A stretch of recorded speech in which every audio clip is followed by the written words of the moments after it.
Yep.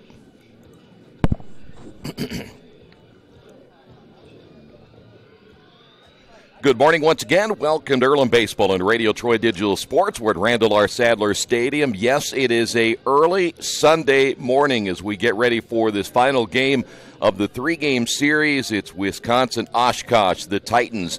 After winning both games yesterday, they've improved their record to 5-6. The Quakers have now fallen to 8-8 on the season. Gerard O'Byrne, Troy Naragowski, great to have you with us. And by the way, if you're wondering, the game has been moved up an hour. A couple of reasons why. Number one, we're expecting some rain this afternoon. Number two, they've got a long way to go to get back home, so it gives them hopefully an extra hour to get back to their destination up north. Yesterday, Gerard, it was undoubtedly a long day. You lose the first game 8-0. You blow a 4-0 lead in game two. You lose both games. A little bit of experimentation going on with the lineup here again today, and we'll see Spencer Owen. But, boy, you got to take care of the baseball. 4 errors in each game yesterday and just didn't get the job done. Everything that the Quakers did yesterday was just not a recipe for winning baseball. 4 errors, blow a 4-run lead. Because they got all 4 of their runs in the second inning in the second game. They didn't do anything after that. So Coach Sakrosich is just, you could tell he's really searching to find somebody who can really stay consistent and somehow provide a spark for this team, because this isn't the Earlham baseball team we've been accustomed to seeing the past couple of years. Well, Spencer Owen will get the start. I asked him a little bit about that start when he was up here moments ago. He said he threw well down in Florida, so they're going to give him a chance. Now, he's generally has been a closer, and he hasn't thrown a ton of innings this year. He's a guy that, I guess, in a lot of ways, if you're going to stop it, let's see if he can get the job done. And I was a little surprised maybe they didn't go with someone else in this one. But what do you think about Spencer? I think that it's just, one, I think it's tough going from a closing position to a starting position. But I also think this just adds to the fact that Coach Sakrosich is willing to try anything right now to get his team in the right direction. Because just like we talked about, after this game, they head into conference. And you do not want to head into conference off a 3-0 sweep, because that's not, you don't have any confidence going into conference. So you could tell he's just trying to find some kind of spark for his team in today's matchup. Well, not a whole lot of changes in the Oshkosh lineup. Here's how they will go today. It'll be Zach Ratty leading things off. He will be in left field. Dylan Ott, who has hit the ball well in this so far 2-game series, he'll hit second. He'll be at shortstop.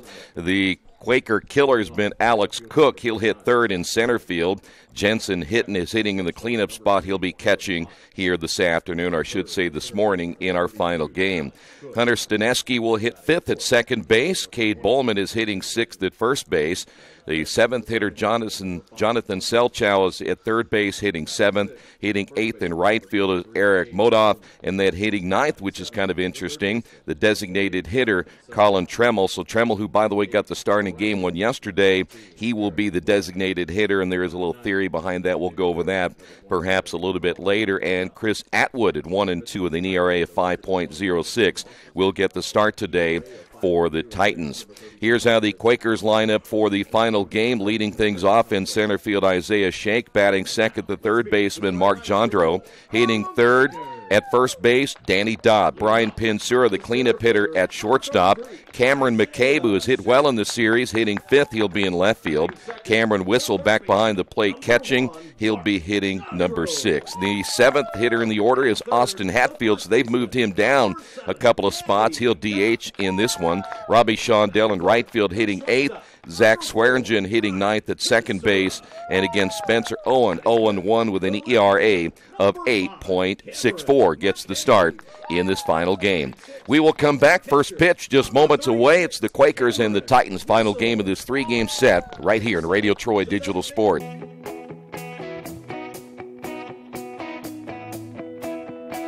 We check them better. Every Wetzel Better Buy certified vehicle is fully inspected and reconditioned by ASE and factory-trained technicians. And each Better Buy vehicle comes with a Carfax vehicle history report, so you know you can buy a vehicle with confidence. We back 'em better with a 3-day satisfaction guarantee. Every Wetzel Better Buy certified comes with a 3-day or 300-mile satisfaction guarantee. If you don't like it within that 3 days or 300 miles, just bring it back and we'll exchange it for a vehicle of equal value. Every Wetzel Better Buy certified vehicle comes with a 12-month, 12,000-mile warranty. We price them better. We have dedicated individuals searching the entire country for the highest quality, lowest price vehicles for our inventory. In today's competitive market, we're constantly monitoring vehicle values to ensure that we're offering the best prices possible. We guarantee that every Wetzel Better Buy vehicle is the highest quality used car or truck around. Our reconditioning process guarantees that you are getting a vehicle as close to brand new as possible, and our warranties back that up.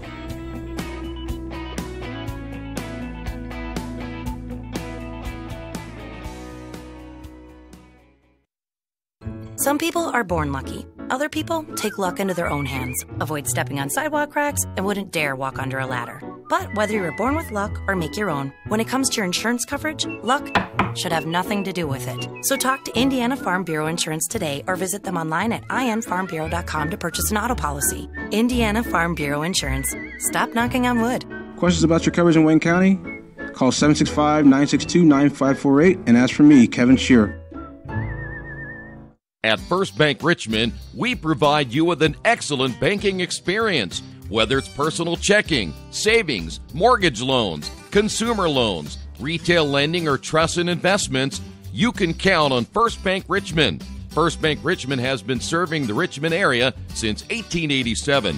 For more information, give them a call at 962-2581 or go to their website at firstbankrichmond.com.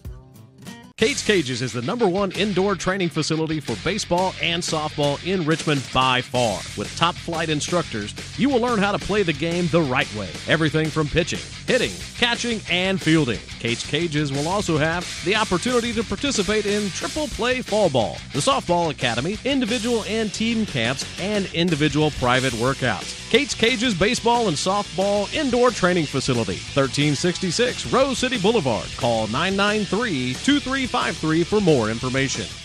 Big Boys Pizza is now open in Richmond, located at 1015 East Main Street, next door to the Civic Theater. The menu has great sandwiches, pasta, salads, and of course, pizza. Come dine in, carry out, or have your food delivered day or night, at home or at the office. Other locations are in Connorsville and Brookville. Bring in a sports ticket after any game and receive 10% off your purchase. Ticket must be dated for the same day as your purchase. Dine in, take out, or delivery, Big Boys Pizza.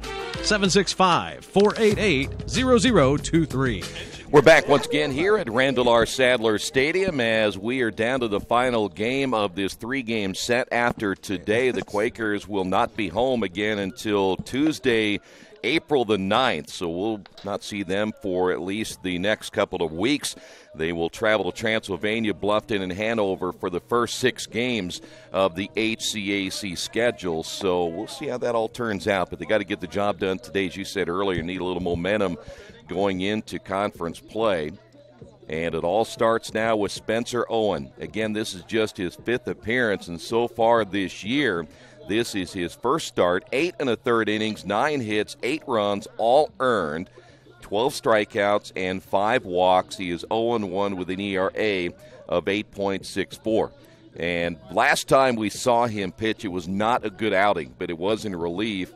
Coach did feel he pitched well in Florida, so I'm really curious. I'm like you. I'm anxious to see not only how this team responds from what happened yesterday, but how this young man responds as well in a starting role. And I'm with you on that one because, again, as you just said, last time we saw him, it wasn't really a good outing, is what we would say. And now you play some more important hands because now you're at the start of the game, and we've seen how quickly things can escalate by a few pitches. So you're right. I think everybody's curious to see how this is going to work. By the way, when we talked about this Wisconsin-Oshkosh baseball team, I know they have the one area of concern, and that is who might be the regular designated hitter once their season gets into conference play. But they have really shown they can hit the baseball. Yes, they have, and really consistently. And those two, shortstop and center field, Ott and Cook, are lethal hitters from what we saw yesterday. They really made Earlham pay with bad pitches, home runs, deep shots. They did it all for the team. Official start time will be at 11 o'clock. Great to have you with us as we are now ready to go. Again, Spencer will not be that typical wind-up starting pitcher because he is a reliever, so he'll work out of the stretch here today, and his first pitch is up high, ball one, and we are underway. Ratty, Ott, and Cook. Ratty hitting at .289, no home runs. He has driven in 7. The pitch on the way by Spencer caught the outside corner for a strike. We're even at 1-1. We will set the defense for you in a moment. Cloudy skies today after a day full of sunshine yesterday. That one's hit well into left center field. That's going to be at least one. Ratty makes the turn, heads to second for a stand-up double, and a good start by the Titans here in Game 3. It seems after that play, Oshkosh just picked up where they left off from yesterday. You know, that's the one thing that was a little misleading coming into this game. We talked about the amount of extra base hits they've had.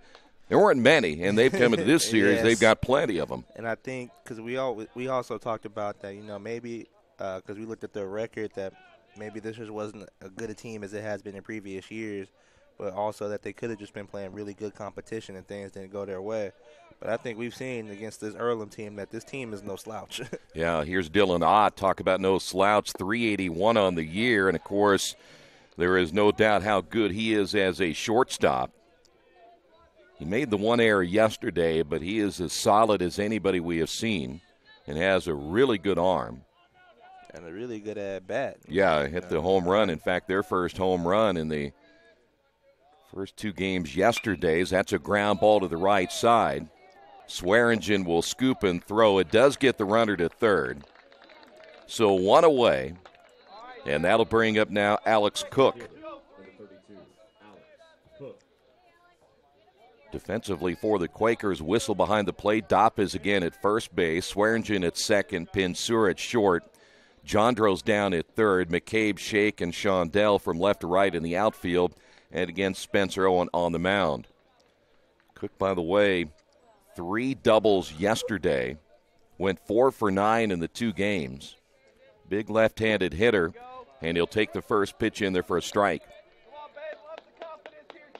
So Ratty's down at third and only took 2 hitters to get a runner in scoring position, and now just 90 feet away from giving Oshkosh the early 1-0 lead. Took Oshkosh 2 hitters to get a runner to third. It took Earlham in the first game 8 innings to get a runner to third. Here's a high fly ball into shallow left center field, near right center field. Coming on and making the catch was the center fielder Shake, tagging at third and scoring is Ratty. And Oshkosh leads this one 1-0. And that is how you manufacture a quick run. And I think that's also what we talked about with Oshkosh yesterday. They're really good at situational hitting. Yeah. Whenever they get runners in scoring position, they really take advantage of the opportunities, and they make Earlham pay for it. So Ratty scores the game's first run. Here's Jensen Hinton. Hinton at .341, no home runs. He has driven in 9. And Spencer Owens' first pitch, high and outside for a ball. Ott at .381. You have Cook at .462, Hinton at .341, and we still see Bowman coming up at .348. So they have really raised a lot of their batting averages, as you mentioned, in the first 2 games.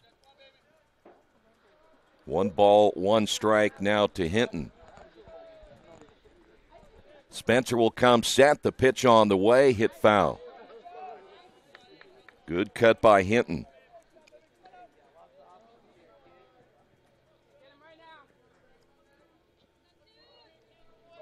In another one of those good left-handed hitters they have in their lineup. As Spencer gets the sign from Whistle and the 1-2 pitch, lost that one outside. It'll go 2-2. You know, Spencer, not a really big guy either, but he does have excellent control when his game is on. They list him at 6'1". As this pitch on the way, got him on the inside corner for the strikeout. And that will do it for the top of inning number 1. On the Wesley Bates Wealth Management scoreboard, after a half inning of play, Wisconsin-Oshkosh 1, Earlham coming to bat. This is Earlham Baseball and Radio Troy Digital Sport. Our community, it's where we live, it's where we work, it's where we play. At West End Bank, we're not just in the community, we're a part of the community. And that's why we support over 100 programs for local nonprofits and schools, including our financial literacy program that positively impacts countless students throughout the area. You bank locally, so we give back locally to watch people grow with endless possibilities.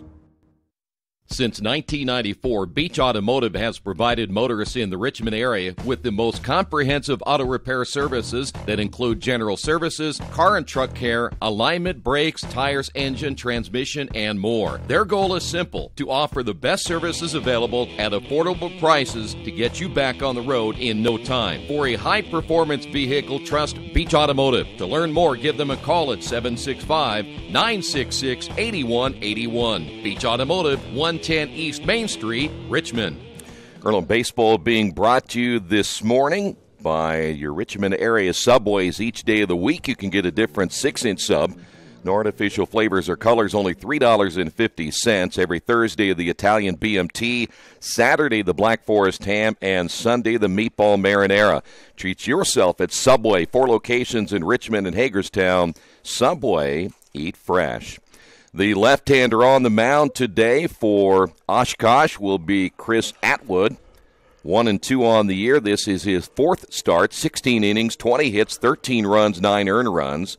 He has 12 strikeouts and 10 walks and an ERA of 5.06. They, too, are still searching for a guy that's solid number 2. We know who number 1 is, but if they can get a good performance out of Atwood here today as a left-hander. I know the Quakers at times have struggled against left-handed pitching, but they do have a bevy of right-handed hitters in the lineup again here today, and it'll all be led off by Isaiah Shake.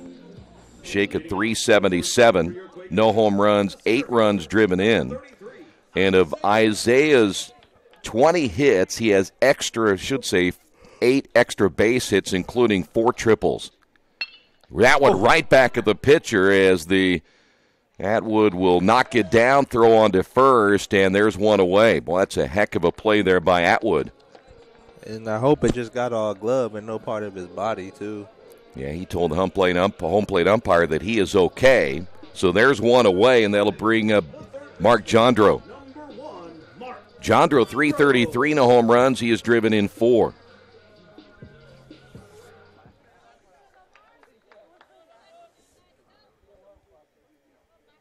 Right now you have in Earlham's lineup the starters that are in there as that pitch is in there for a strike.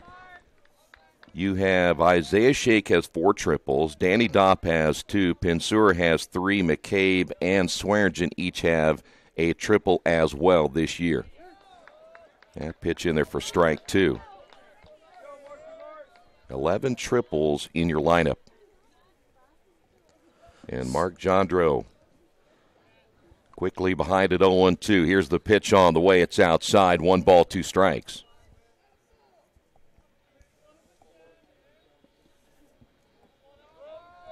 Mark moved up in the lineup and now hitting .333 on the year. He has driven in 4 after coming back, missing several games at the beginning of the season because of an injury. Of course, he's been moved down to over to third base. Danny Dopp now at first base after the Quakers had the error-prone day yesterday. Swing and a miss. And there are 2 away.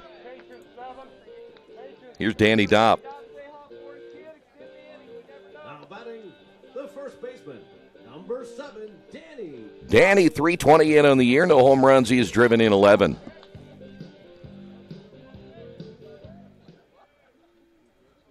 Now, for whatever reason, over the last couple of years, left-handers have given the Quakers a lot of problems.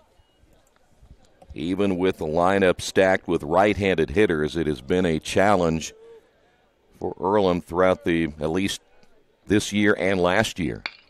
That ball hit toward the third baseman off of his glove, and that should be a base hit. Danny Dopp, the infield single. Selchow down at third, able to get a glove on it, but not enough to make the stop, and now the Quakers have their first base hit. And that'll bring up Brian Pinsura.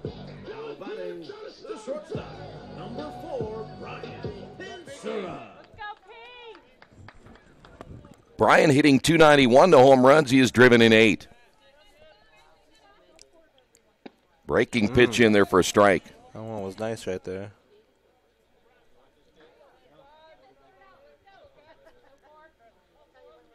Of course, the next guy, that is Cameron McCabe, who has actually had a very good series at the plate. There's another breaking ball. And that's another one that looked pretty good. Yeah, it did.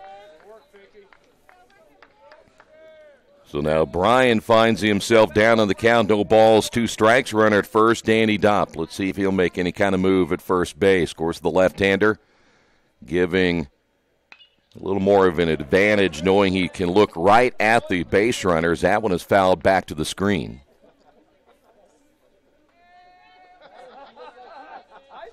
Well, after this, only 2 more non-conference matchups remaining.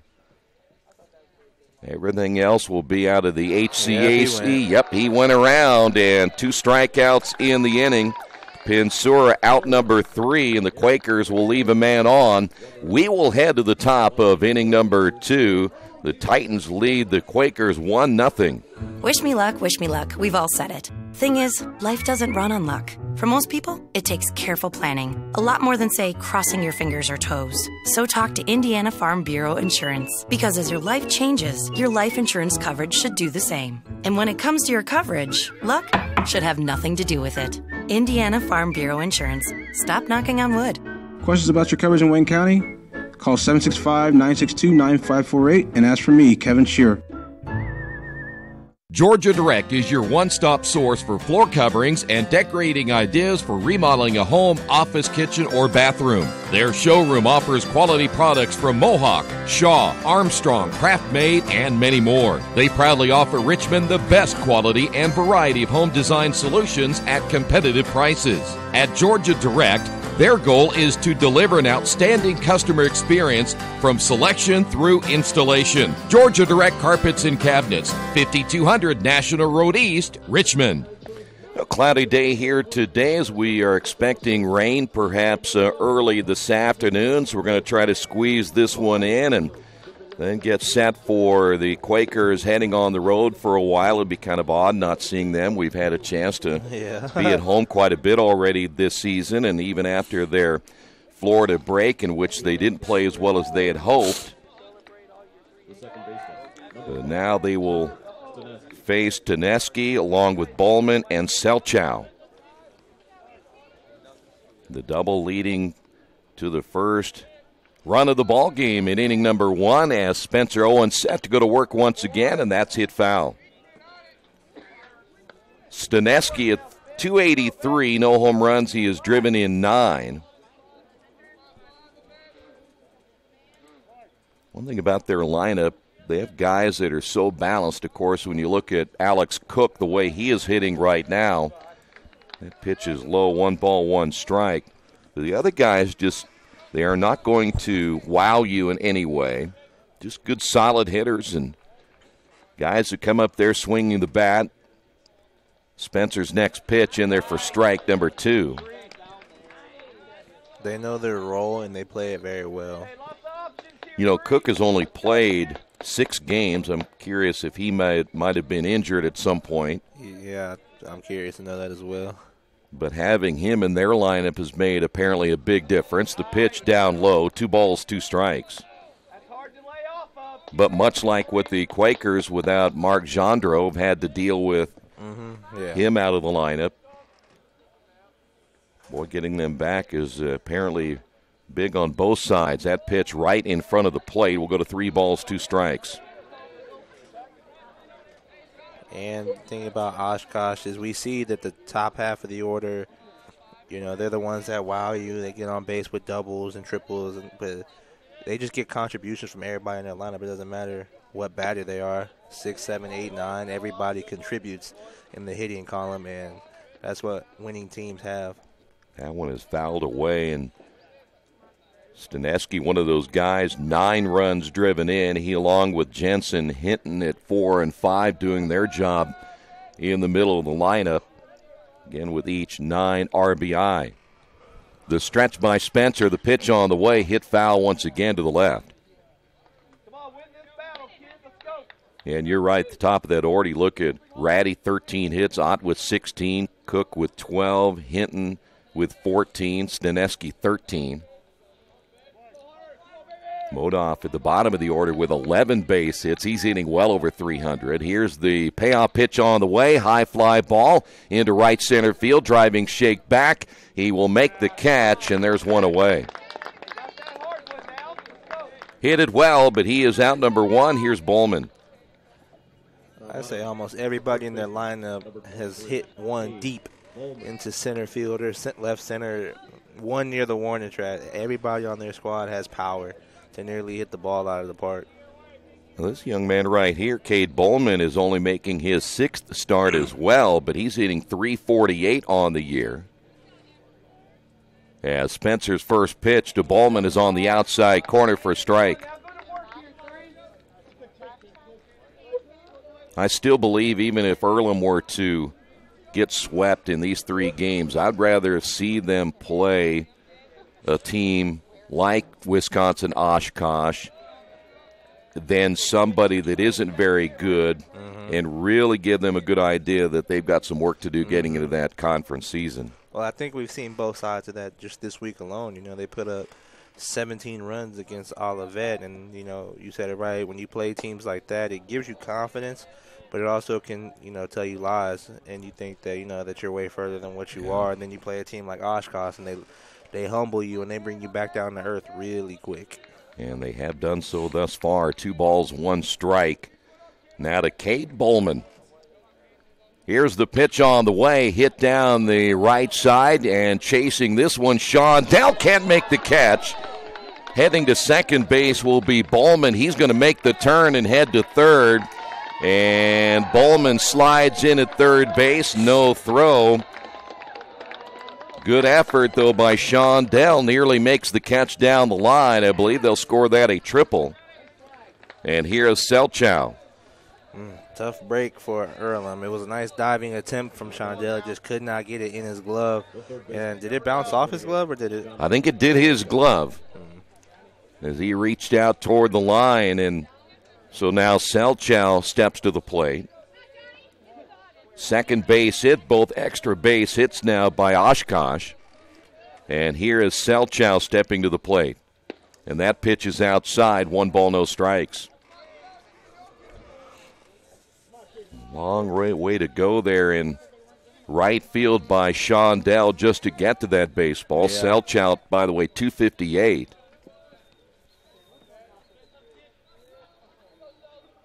So now Spencer with 1 away, set to throw the pitch, and they'll squeeze again. The throw down to third got him. If you're going to squeeze, you better get that bunt down or at least make some kind of contact. That's the second time we've seen that.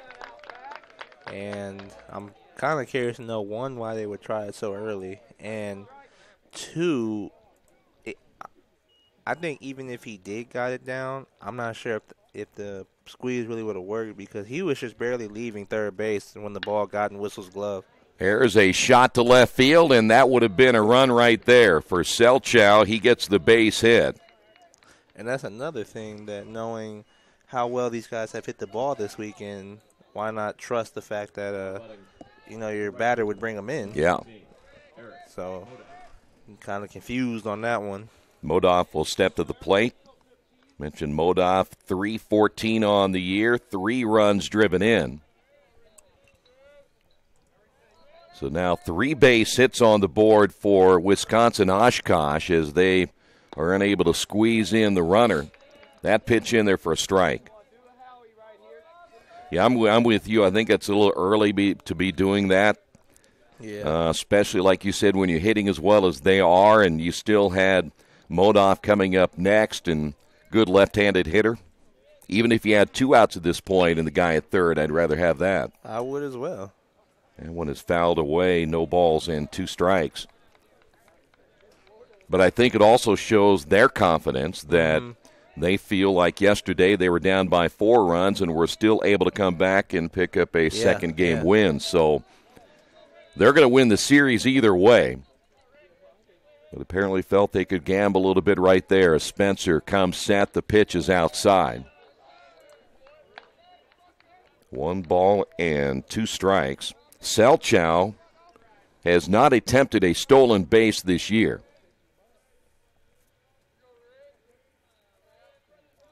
Spencer will turn and look at Selchow as he comes set. Catcher whistle on the inside corner of the plate. That pitch in the dirt. And we'll go to 2 balls, 2 strikes.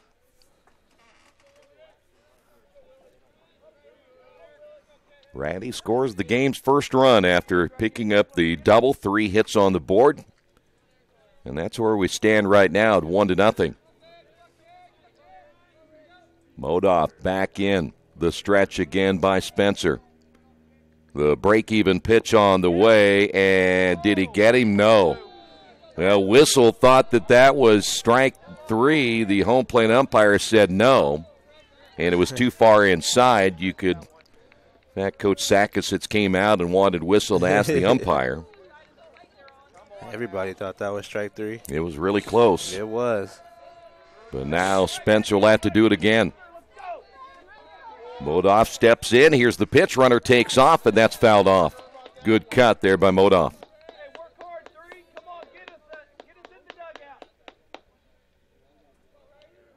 We'll see Selchow take off again down at first base. Light breeze blowing out center field.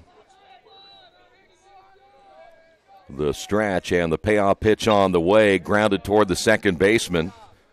Swearingen charges, tosses on to first, and that will do it for Wisconsin-Oshkosh in the second inning.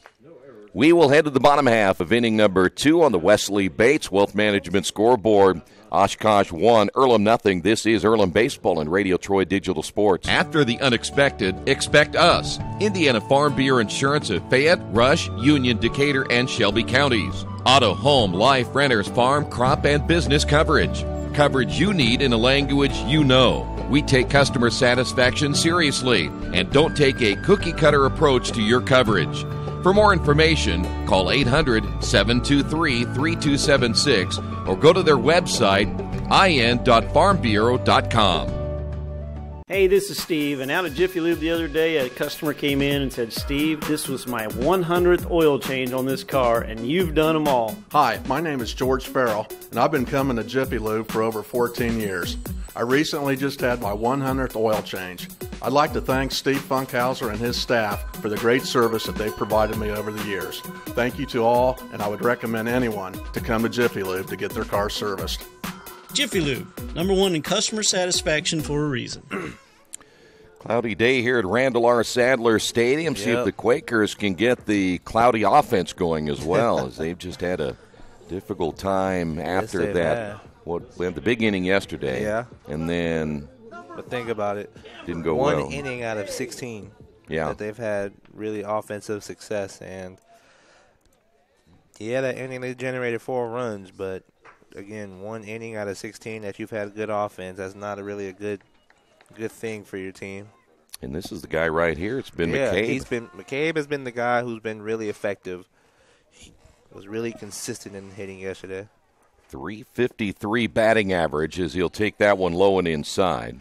His average went up big time yesterday. Big time.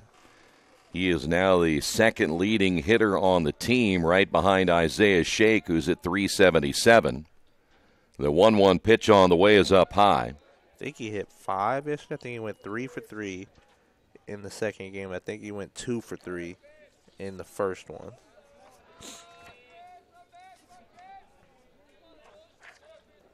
Yeah, McCabe had the 2-hit ball game. 2 balls and 2 strikes. And then had 3 hits. 3 for 4. 3 for 4, okay.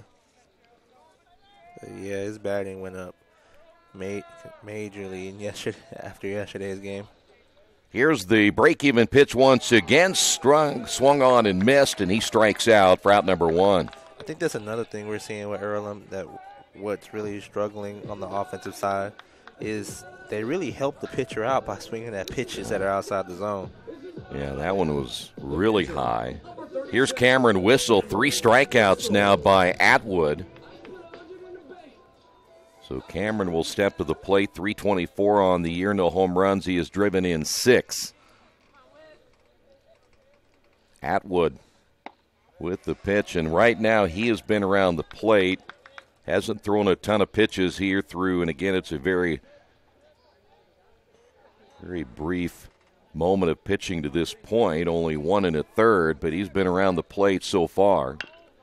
This will be chopped toward the first baseman, who will step on the bag, and there are 2 away. Here's Hatfield.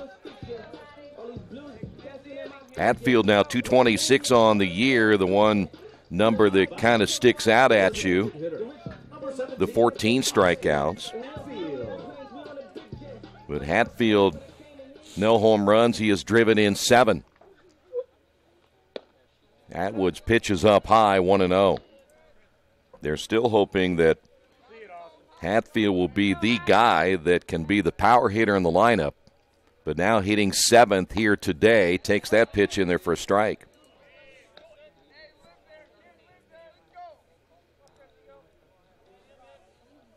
So far, no one in this lineup for the Quakers has been able to show the home run ball. There's a one-hopper backhanded by the first baseman, Bowman, as he robs Hatfield a potential base hit, and that's going to do it for the Quakers in the bottom half of inning number 2.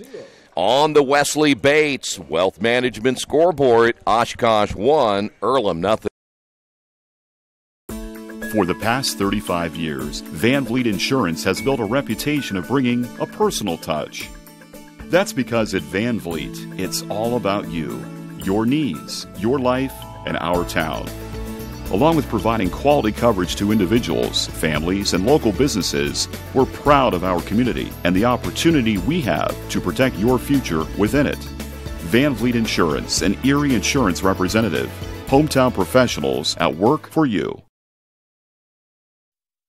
Hello, my name is Kyle Schwarzkopf. I'm the manager of Kyle's National Road Auto and business in Richmond since 1979. We employ ASE certified technicians and we have over 80 years of experience. We work on all domestics and most European and Japanese cars. Give us a call at 966-1555. Kyle's National Road Auto Service. My name is Kyle Schwarzkopf and I approve this message. By the way, today's game being brought to you in part by Jason Wise of Better Homes and Gardens First Realty Group. He has an alternative fundraiser for your school group or nonprofit. If you list, buy, or refer a customer and mention this promotion, he'll donate 10% of what he makes on the transaction to the school group or nonprofit of your choice in your name. For more information, contact Jason Wise at 969-3400. The Titans already making a change. Sean Cummins will now pinch hit for Colin Tremmel as the designated hitter, and the first pitch is low and outside. 1 ball, no strikes. So there is a change already. Tremmel is out, Cummins in. Just think they're preserving their ace pitcher. I don't think you really, if you're, especially the way we saw Tremmel pitch yesterday, I just don't think you want to risk him hitting, maybe getting hit by a pitch. Because we've seen guys who've gotten hit by pitch. We've seen Baisley broke his nose off a hit by pitch. Dopp, he got hit in his elbow, and he still hasn't been able to throw the same since he got hit. So it's just no point really in risking your ace pitcher to get hurt. Cummins, sophomore. Now will be at the number 9 spot. They may not stay there. They may bring in another designated hitter later, but 4 straight pitches. And Cummins is on here in the 3rd. I also here think is Zach Ratty. a different adjustment for Spencer Owen because, as you said, you can already tell he's a closer because he comes in and goes from the stretch. But usually he comes in with about maybe 3, maybe sometimes 4 or 5 outs remaining in the game. Yeah. So I'm wondering how his arm's going to do with him having to go a lot longer than what he's probably used to. Yeah, endurance could be a key issue today. Ratty doubled and scored the game's only run back in the first inning. Spencer's pitch, high chopper toward the shortstop, Pinsura. He'll flip on to second. The relay to first is not in time. So they'll get Cummins down at second, score that 6-4 for out number 1. Ratty will reach on the fielder's choice, and that'll bring up Dylan Ott. Ott 0 for 1. Pretty good turn there, Pinsura. Yeah. Swearengin made a nice, strong throw to first. Just ball when it took that big hop, that was probably the difference. So Ott will step in. Spencer set to throw. And the pitch on the way is a fastball up high, 1-0. Oshkosh wanting to leave here at 6-6 on the season. Doesn't seem like a whole lot of games. The Quakers have played 16 games. This will be number 17. Well, I won't be surprised if Oshkosh has had maybe a few of their games postponed due to weather. Yeah, I imagine they probably couldn't wait to get out of Wisconsin and head down south. We're hoping that one of these days we'll get a day like yesterday, only get it to about 70. It's got to be coming pretty soon. Here's the 1-0 pitch. It's up high again, 2-0. The fastball not down in the zone right now for the right-hander Owen.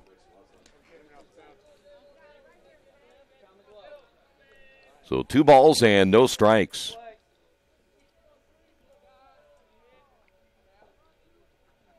Odd slugging percentage at .595 coming in. Pitch is high and inside.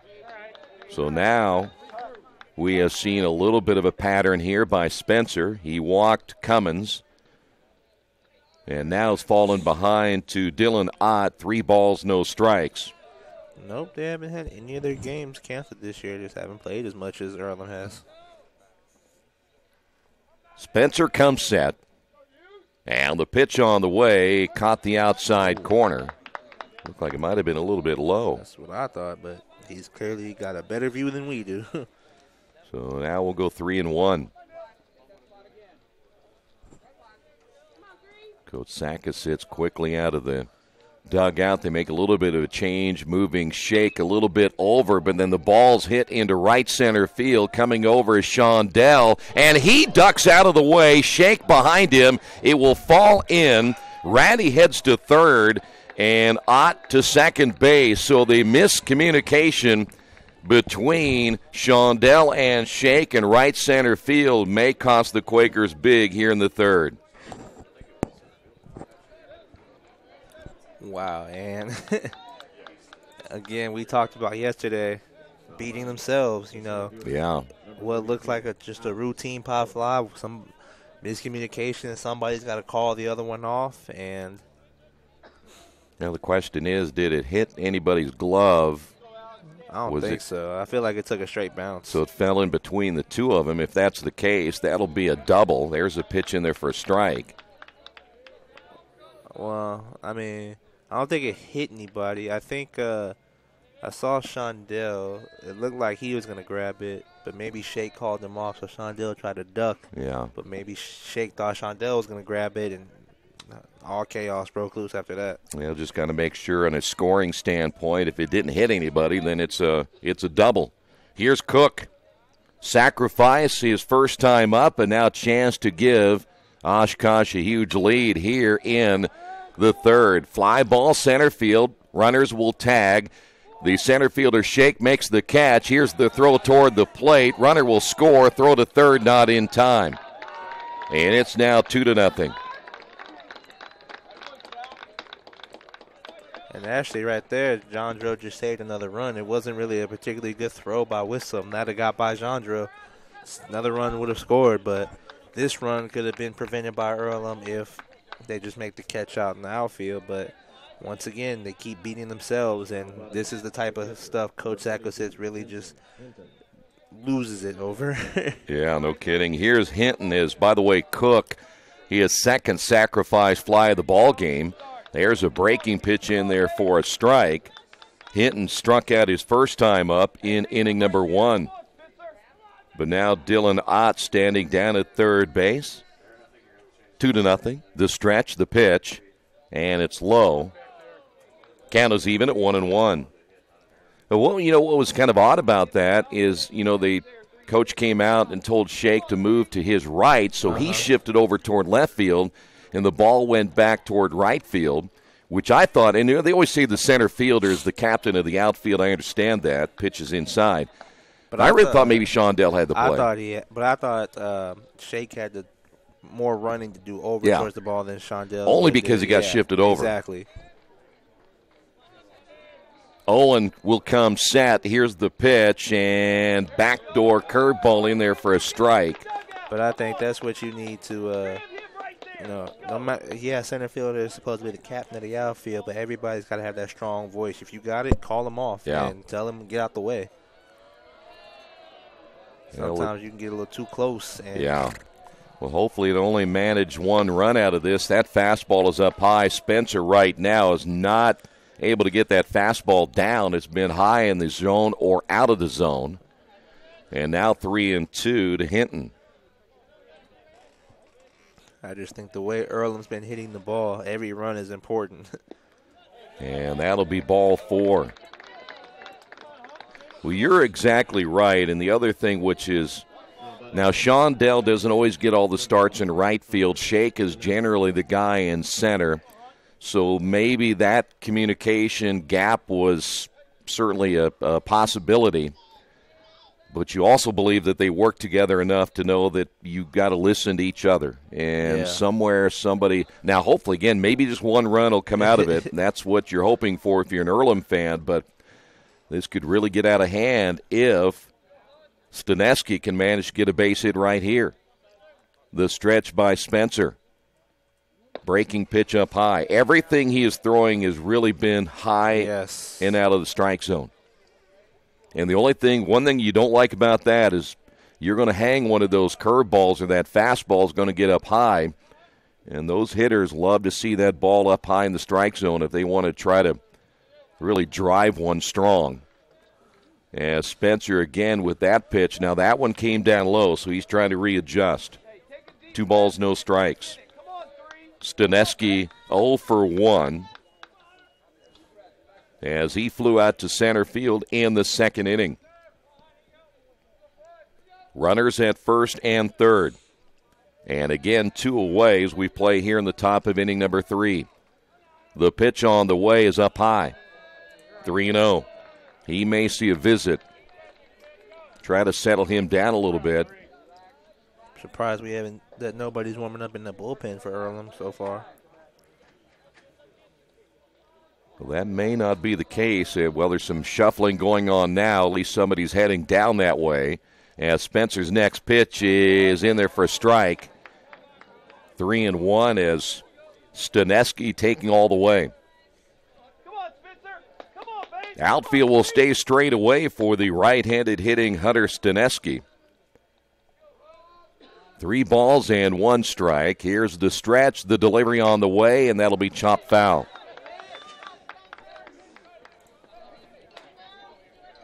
Yeah, they're getting somebody up now. Yeah. That is Lewis Lipthrat, who I at least saw go down into the bullpen.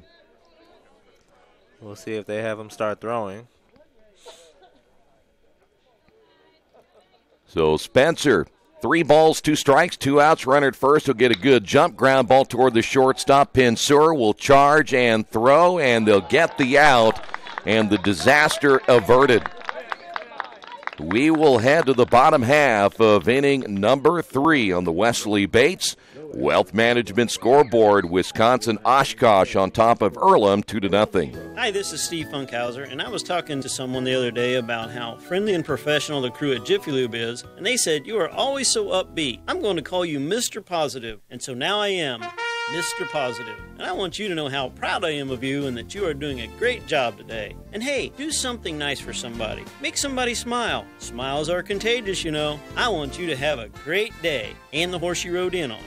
Jiffy Lube, fast, friendly, professional. I'm Mr. Positive, and I approve this message. Hey, if you're looking for a great place to dine, how about Little Sheba's?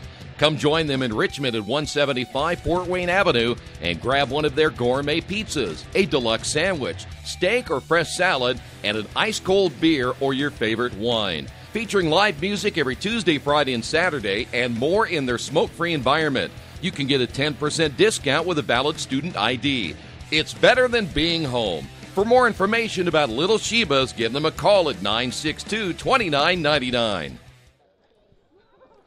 We're back once again here at Randall R. Sadler Stadium. We head to the bottom half of inning number 3. If you're visiting the Richmond area, make sure you stay at the Best Western Classic of Richmond. The Best Western Classic, you get the most amenities available, including indoor pool, fitness center, conference space, free buffet breakfast, free Wi-Fi, and, of course, a clean, quiet, comfortable room. Best Western Classic of Richmond, 533 West Eaton Pike. Robbie Shondell will lead things off for the Quakers here in the bottom of inning number 3.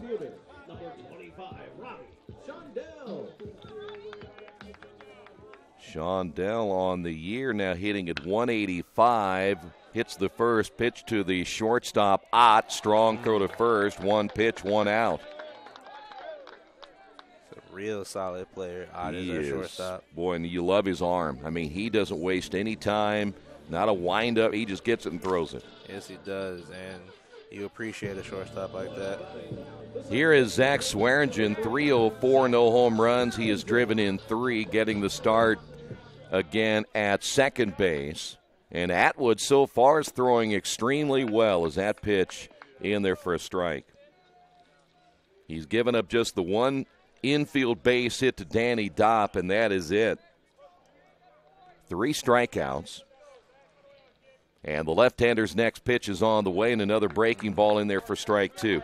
And he has thrown that for strikes the majority of the time. Yes, I think Atwood has really found himself a comfortable rhythm out on that mound, and he's just really getting by the Earlham hitters. Look out. That one hit into the Earlham dugout. We'll stay at 0-2, and by the way, he has the 3 strikeouts, and of the other outs, 4 ground ball outs. So he's keeping the ball in low in the strike zone, forcing the Earlham hitters to ground out. That pitch is low. And we'll go to 1-2.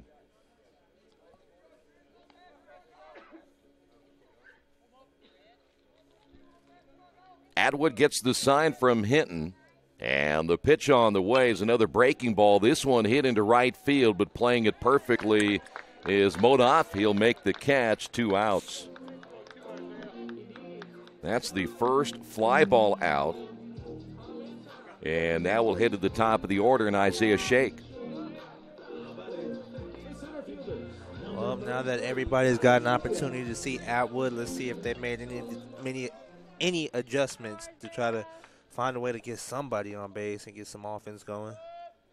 Well, Isaiah ground. In fact, that was the shot. He went right back up the middle, and this is going to be hit line drive to the second baseman, Staneski, who makes the catch, and just like that, that is it for the Quakers in the inning. They made that look really easy. Yes, they did. On the Wesley Bates Wealth Management scoreboard, Wisconsin-Oshkosh 2 and Earlham nothing. This is Earlham Baseball and Radio Troy Digital Sports.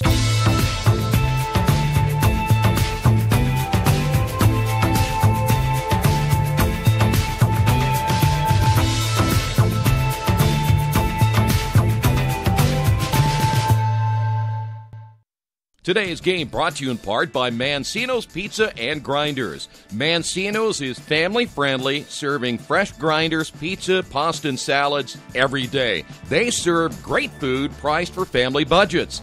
Mancino's Italian bread and pizza dough are made from scratch every day, and the baking process may take a little more time, but the end result of freshness and flavor make the real difference in all of Mancino's award-winning products. Mancino's of Richmond. Give them a call at 966-1166 or go to their website, mancinosofrichmond.com.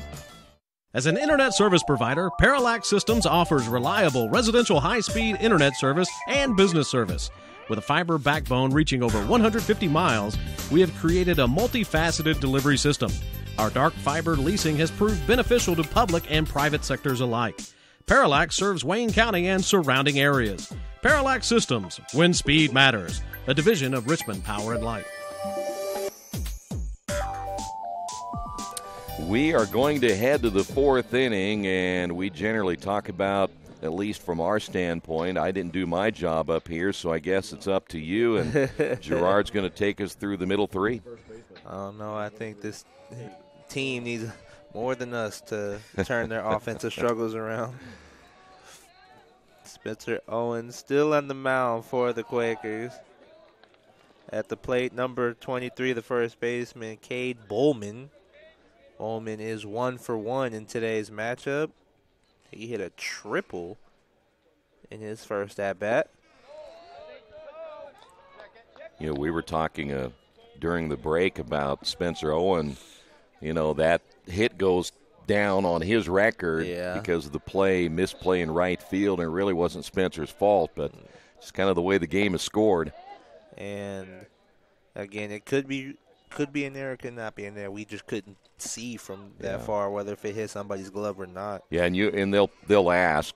Official scores will ask, and they may adjust that later. But 2-1 count for Bowman. That ball is down low for ball 3. Is it still Lip Threat throwing in the bullpen for the Quakers? Well, let's check. The nice thing about binoculars, you can look down there and take a peek. It looks like it is, yes, Lip Threat. 3-1 count for Bowman, and that ball will be in there for strike 2, so full count. And I think today we've seen really that Spencer trying to start from being a closer has really been a tough adjustment on him. Well, especially he got that one. He gets Bowman to swing and a miss for strike 3 in the first out of the inning. I think my biggest concern, at least at this point, is how many pitches have been high. Yeah. And to me, it's like if you keep walking people, it's going to come back and get you. Somebody's going to adjust on that high pitch, and he's going to throw that, and it's going to be high in the zone, and he'll end up paying for it. So he's got to keep it down. That ball low for ball 1 for Selchow. And it looks like to me he's trying to over-adjust a little bit to get it down, and then when he throws it the way he does, sometimes it's too low. So he's got to find that point where it's going to be a good release point. Shallow pop fly hit to center field. Isaiah Shake makes the grab for the second out of the inning, and a nice start to the inning for the Quakers. He almost looked like he didn't see that ball very well. You know, they battled that high sky yesterday, and it took him a while to locate it. Well, we saw a few mistakes made by players that couldn't get past the sun, so maybe they enjoy the clouds a little bit more. Eric Modoff at the plate for Oshkosh. And he will take a strike in the first pitch of the at-bat. So 0-1 count. Modoff is 0 for 1 in today's game. He grounded to Swearingen at second in his first at-bat, but he will hit that up the middle, and it will bounce off Pensura. And so Modoff will have the single with 2 outs in the top of the fourth. You know, if you watch that ball hit the pitcher's mound, it took just a little bit of a turn back up toward the middle. Yeah, that spin off the ball, and I'm not saying that it wouldn't have been a base hit, but it might have been a little easier play for Pensura. And he still probably would have had to have dived for it, and that would have been tough anyway. I think Modoff still would have beat it out. Yeah. At the plate now for Oshkosh, number 18, Sean Cummins. And that ball Goes over his head for ball 1.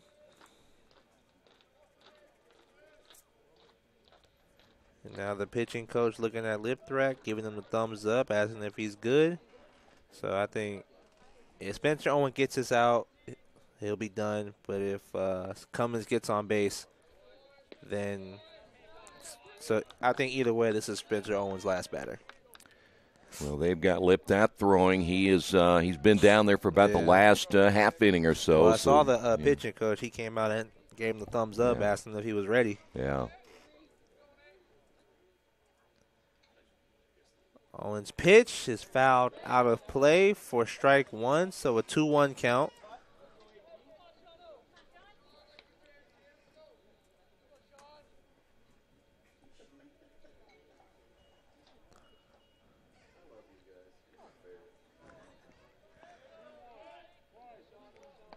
Owen gets his signal with the long look at first base.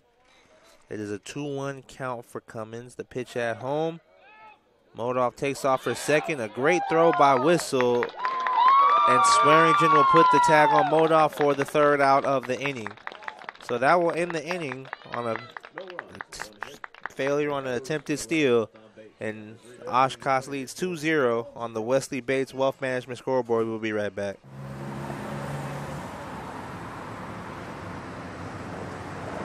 I got this.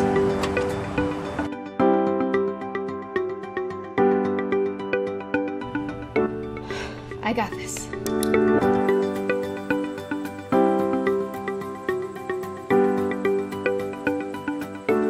I got this. At Harrington Hogue, we believe your life belongs to you. That's why we work hard to make sure that your insurance coverage is the last thing you have to worry about. So when it comes to keeping you protected, We got this.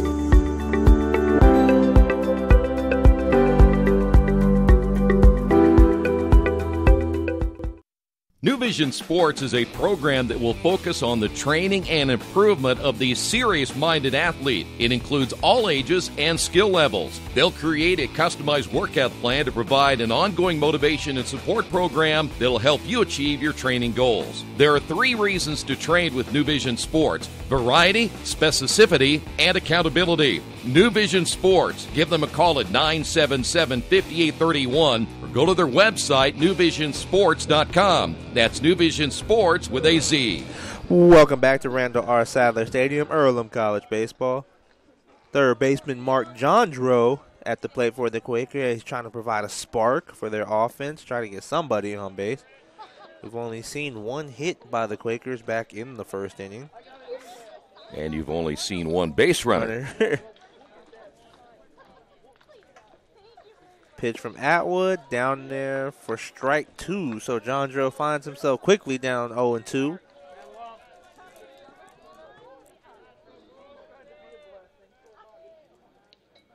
Atwood's pitch off the turf for ball 1. And I know we had questions about Atwood coming into this game without really seeing much action in his ERA, but he's pitched very well in today's matchup, and if he pitches like this, I think he could be a real solid number 2 for Oshkosh. Well, he is one number. We'll get to that in a moment. The one number that stands out the most in his first 16 innings coming in was the 10 walks. Yeah. Now, how many walks does he have through 3 innings? 0. There you go. So that's huge.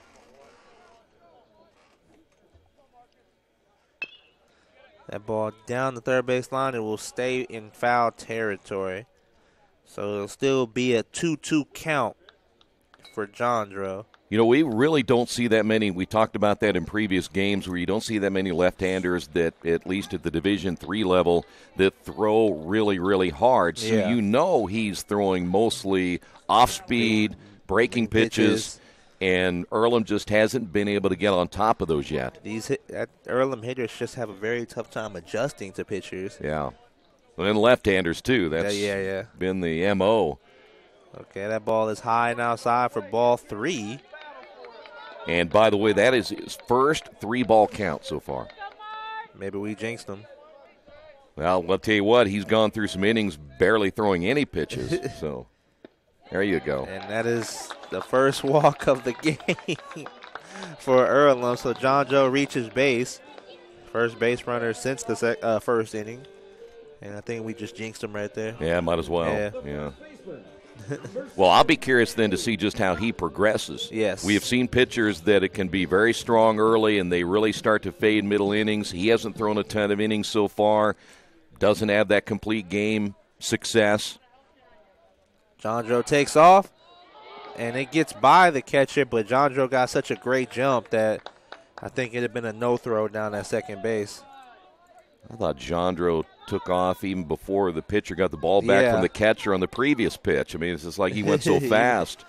He didn't waste any time. Well, I think, and that's good base running by Jandro, I think what Atwood did was he didn't lift his leg straight up. I think once you're the pitcher, if you lift it back a little bit, you have to go to the plate. And I think Jandro saw that and immediately took off. A high pop fly hit to shortstop.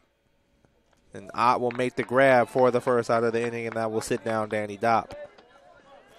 Now the shortstop, number 4, Brian Pensura, will step up to the plate for the Quakers and try to bring in Jandro, or at the very least move him over. You know, that's where Danny, he's only seen he got the base hit on his second look in the first inning, but he swings at the first pitch in the fourth inning. Love to see that number 3 guy take a couple of more pitches right there. Or unless that ball was just down the middle. And well, the one thing about that, though, you have Jandro down at second base, and he's been known to steal third. Well, you saw how far he got off on second base. Yeah. He was almost halfway. And so I won't be surprised if they try to test him. Pensura hits it to the first baseman, Bowman. He will go to his pitcher. Oh, my. And very close play, but they will get the out at first base for the second out of the inning.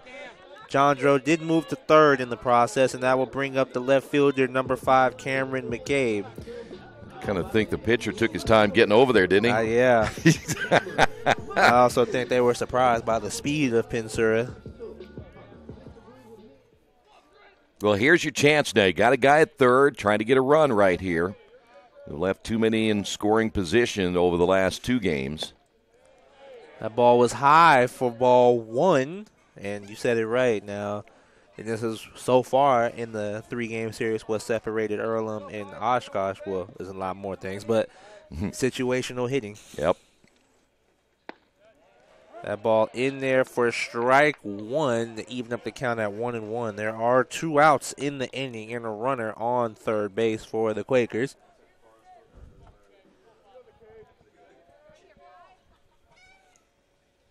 Atwood's pitch, really inside for ball 2. You know, those left-handers that do all of the stuff that they do, that the arm angle, the way the ball comes out of their hand, when they're throwing a breaking ball, sometimes you think there's no way that's going to be a strike, and ends up, especially as a right-handed hitter, you just see it so differently than you do a right-handed pitcher. See, just like that one, he's thinking, there's no way that's a strike. Ball in there for strike 2, so 2-2 count for McCabe. But the one thing about Atwood, he's been consistent on that inside corner. And then the ump has been consistent calling that. Yeah, so you better be ready to swing at that pitch. Exactly. And McCabe will foul that ball off to stay alive in the count. And to me, that goes back to adjusting. You know, you may not think that's a strike, but the ump has been consistent calling that, and he's not going to change the call. And you know that, as you said, you're through the second time. Exactly. So you've already seen it. Yeah, you've seen it. Atwood's pitch.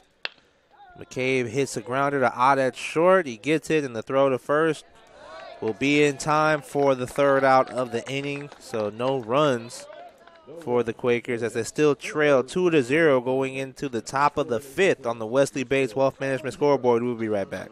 At the Reed Orthopedic Center, our physicians and support team devote themselves to helping you return to a healthy and active lifestyle. Our expertise includes shoulder, elbow, foot, ankle, hand, wrist, hip, and knee injuries, as well as pain management and rehabilitation, and school athletic training programs and sports medicine. We are committed to providing you with the best possible orthopedic treatment that we can. To request an appointment at the Reed Orthopedic Center, call 765-935-8905. For over 30 years, Reynolds Plumbing has been keeping the Richmond-Wayne County area running. Whether on commercial properties, restaurants, or residential, they've done quality plumbing, heating, and air work for thousands of customers. In a small town, a company like theirs cannot stay in business for as long as they have without being very good at what they do. It's not just about quality work, it's about customer service. If that's the kind of experience you want on your next plumbing or HVAC job, then Reynolds Plumbing has you covered. Call Reynolds Plumbing today at 966-0994.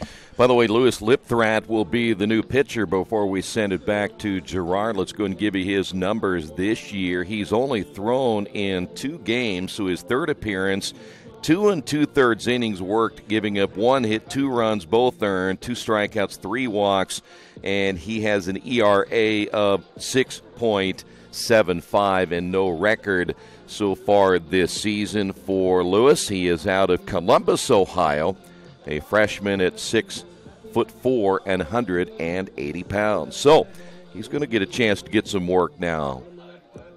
Quakers trailing this one 2-0. Good opportunity for the freshman, as you just said, to get some really key innings, and we'll see how he responds being down 0-2 or 2-0 in the run column, and the way Oshkosh has been hitting the ball. So I mean, we're looking at what we were doing today. I am. Oh. I look at all the games. All right. I think we're going to beat the rain, too, by the way. I think so as well, but I'm going to keep my fingers crossed. What I do now? Oh, the rain.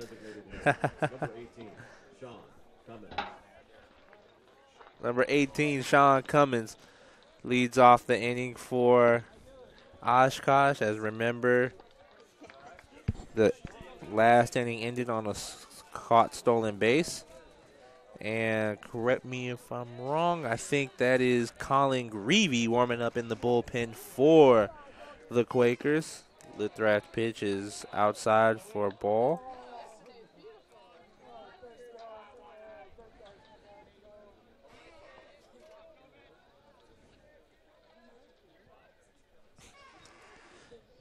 Lithrat's first batter. That'll be in there for a strike. By the way, just to give you a little good news from yesterday, Coach Sack did know who that wrestling personality was from Oshkosh. Oh, he did? Only after I said it was a little guy. He didn't get it until I said little guy, but he knew. And a shot to right field, and that will get down. So Sean Cummins has a base hit, and his first base hit in today's matchup as he drew a walk in his first at bat. Now batting the left fielder, number 29, Zach Ratty. I'm wondering, is it starting to rain outside? Uh-oh. Because Oshkosh whole team went and got their bags to move inside. And you only do that if it's starting to get wet outside. Or maybe they want to get an early, start on the bus, get that good seat. Yeah, true. Still 6 innings of play left, but. There are, this, you don't take somebody else's seat on the bus. No. Once they got it established, there's no changing. Nope. That is a unwritten rule that we've established in the team. And you don't violate it, the bus either. So we know there's 2 rules. Hey, tell us about your days riding the bus. And the River Rats. Zach Ratty at the plate for Oshkosh. And he takes that for ball 2. The worst part about baseball traveling in the summertime is the movies are always the same. They have like 3 movies. And they act like it's great to watch these movies over and over and over for like 8-hour trips, Honestly, that's every team. And they think they're funny all the time, too, which I'm like, being as mature as I am, I didn't find them funny. And another shot to right field, and that will get down. Cummins will round second. He will try for third base, and he will get there. So now back-to-back singles for Oshkosh, and we have runners on first and third. That single from Ratty. And that will be his second hit of today's game, 2 for 3. Dylan Ott steps up to the plate for the for the Quakers. For Oshkosh. 7 hits. Compared to 1 from Earlham. And there are still no outs in the inning.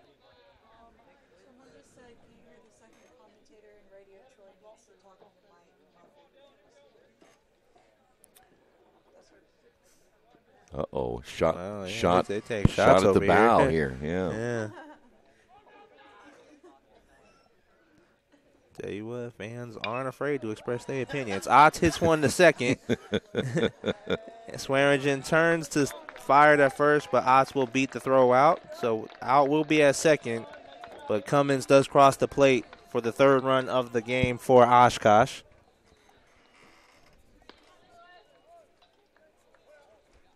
So I'm assuming that means they want to hear more of you than me. See, Brian, that's a comment from Brian is what that is. He's posting a ghost name on there.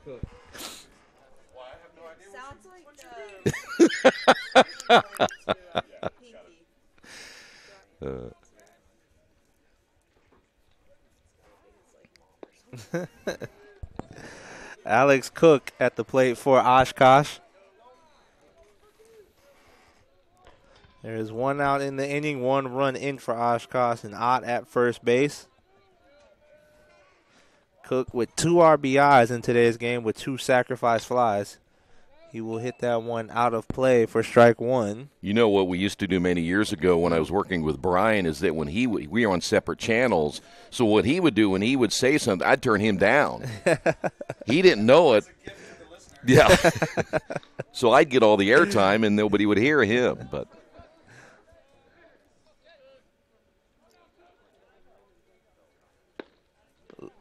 Lipthrat's pitch in there for strike 2. So he gets ahead in the count 1-2 with 1 out in the inning. Not to go on with that, but then I'd tell him he was getting paid for his job and he never got paid.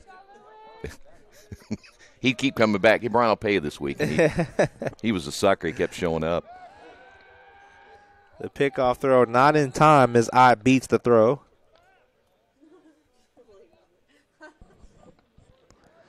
Again, number 44, Colin Greavy, warming up in the bullpen for the Quakers.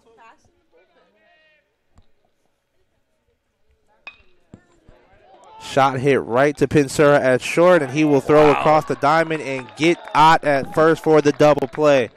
That will end the inning for the Quakers. Oshkosh does get 1 run in the inning to increase their lead 3-0. On the Wesley Bates Wealth Management scoreboard, we'll be right back. Best One Tire and Service has been committed to our partners since 1948. With more than 250 locations in 26 states, Best One puts over 1 million tires on the road every year. Superior tires, expert service, competitive prices. Best One Tire and Service, where the best costs less. Hi, I'm Roger Clark with Best One of Richmond. Because Best One is one of Bridgestone's largest retailers, we offer exclusive Bridgestone savings. Visit us in Richmond to save on Bridgestone tires today.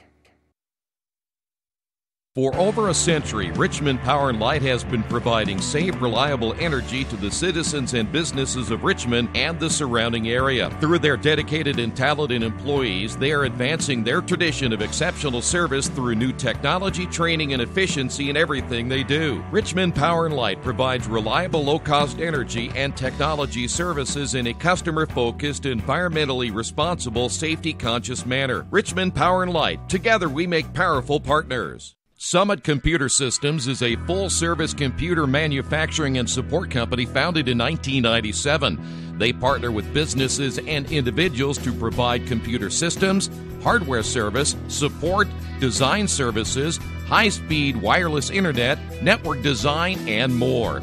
Summit Computers, 1427 Chester Boulevard in Richmond. Give them a call at 939-2120. Welcome back to Randall R. Sadler Stadium, Earlham College Baseball. We are in the bottom of the 5th inning. Earlham trails 5-0. Atwood still on the mound. Whistle at the plate, and he will foul that off for strike 1.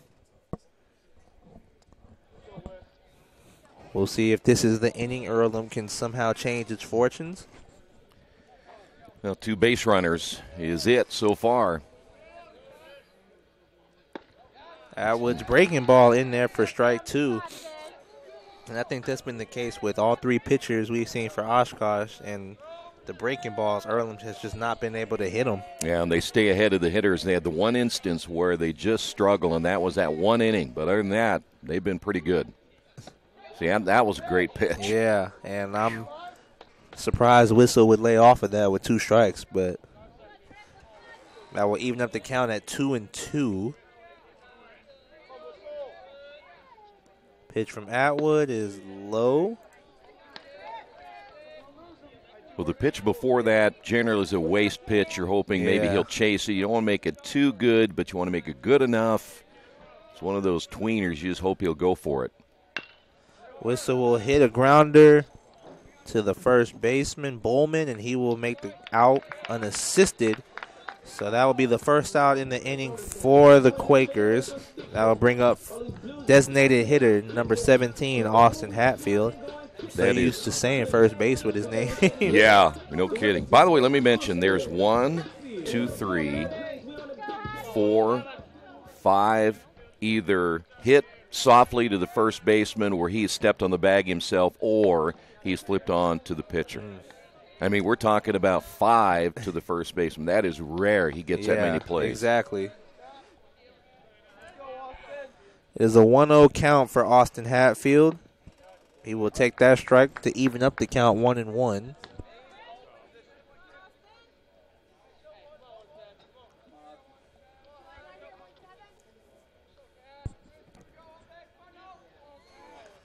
Atwood's pitch home is a little high for ball 2.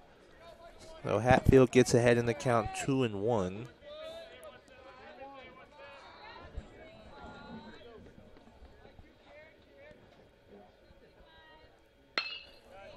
Hatfield hits one high into right field. Modoff is there, and he will drop it.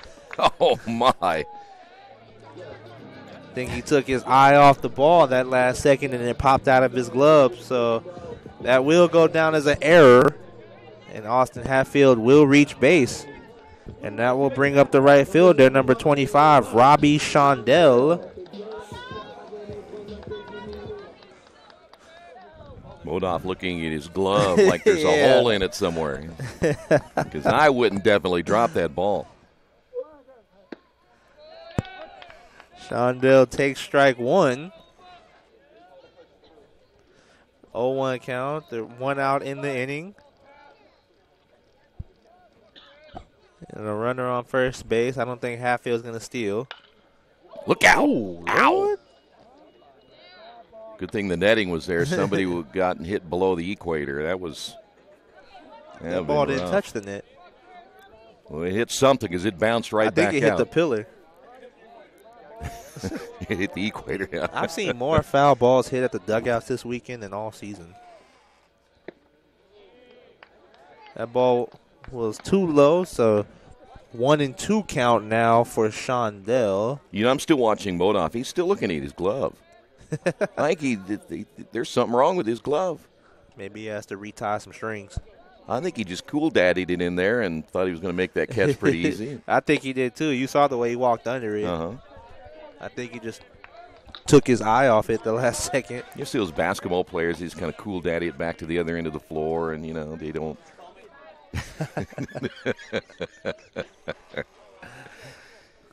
Atwood's pitch is a foul ball. You know, the ones that score the basket and they just kind of run back, don't get on defense. Next thing, the other team scores easily. Moser had that happen to him a lot this year.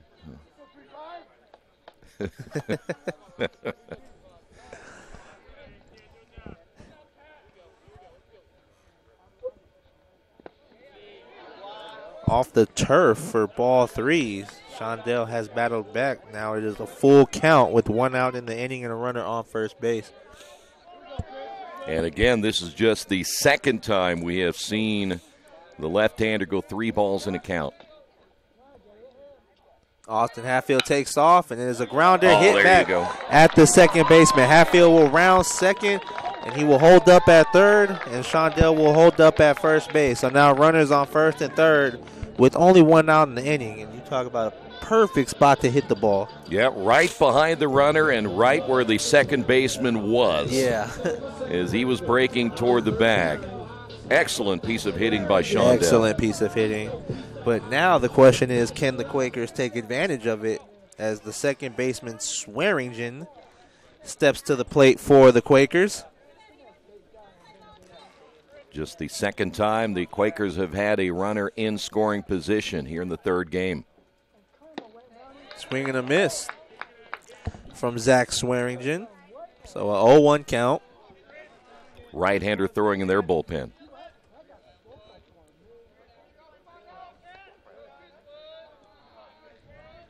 We'll see if Shondell takes off for second, and they get him caught in the pickoff, and they will pick him at second. Hatfield breaks for the plate, and he will score.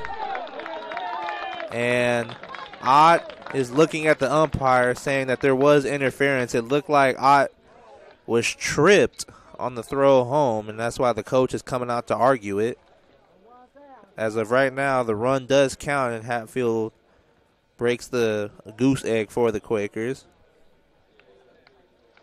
Well, it looked like to me it was a clean slide, and again, I think if it were a play that was happening toward first base, I could understand that you say, well, he didn't get out of the way, but the play was coming home, so you really didn't have any obligation to get out of the way. You could still slide hard, try to take the second baseman out, but you don't have to get out of the way unless it's going this way.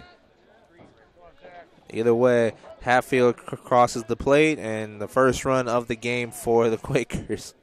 However you can get it now. Exactly. Swearingen will foul that off for strike two, 0-2 count. And even I thought after they tagged Shondell, I thought Ott reacted kind of late for that throw home. Yeah, he probably got taken out pretty good at second base. So ball hit to Ott at shortstop. The throw across will be in time for the third out of the inning.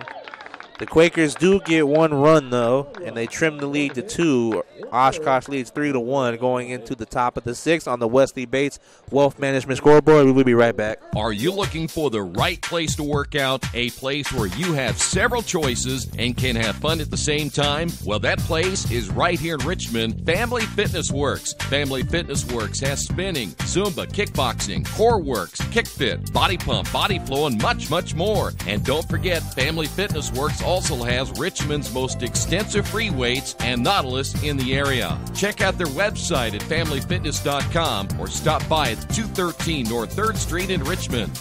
Today's game is being brought to you by Tri-County Awards in Richmond. Customized awards and quality engraving services. When you come to Tri-County Awards, you'll get nothing but the best customer service. We take pride in our prompt service and easy availability. Celebrate success with a gorgeous medal, trophy, or plaque from Tri-County Awards. We've been crafting awards since 1972. Choose from a wide variety of designs and styles. We're a locally owned and family-operated business. Tri-County Awards, 1001 South East Street in Richmond. Reminder, today's game being brought to you in part by your Richmond area Subways. Each day of the week, you can get a different 6-inch sub with no artificial flavors or colors, only $3.50. Every Monday, the sweet onion chicken teriyaki. Tuesday, the oven-roasted chicken. And Wednesday, the turkey breast. Treat yourself at Subway. 4 locations in Richmond and Hagerstown. Subway, eat fresh. So we are in the top of the 6th inning. Earlham trails 3-1. Leading off for Oshkosh, the catcher, number 22, Jensen Hinton. Hinton is 0 for 1 in today's game. He drew a walk, but he has also struck out one time. Lipthrad is still on the mound for the Quakers, and he throws a ball in the first pitch of the at-bat.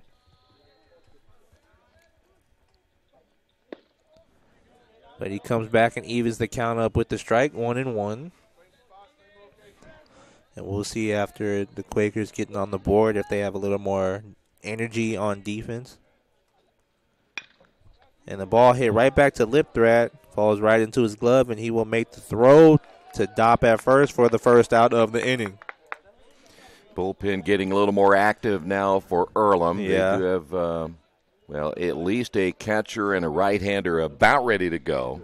I think Greavy getting some last pitches in before he'll take the mound.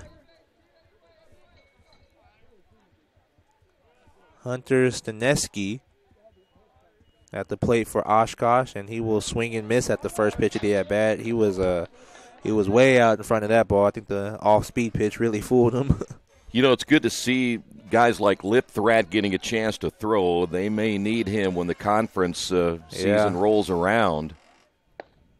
And you're looking at guys that if you can trust them, I talked about that a little bit yesterday, can you trust them in certain situations? And so far I think he's thrown relatively well.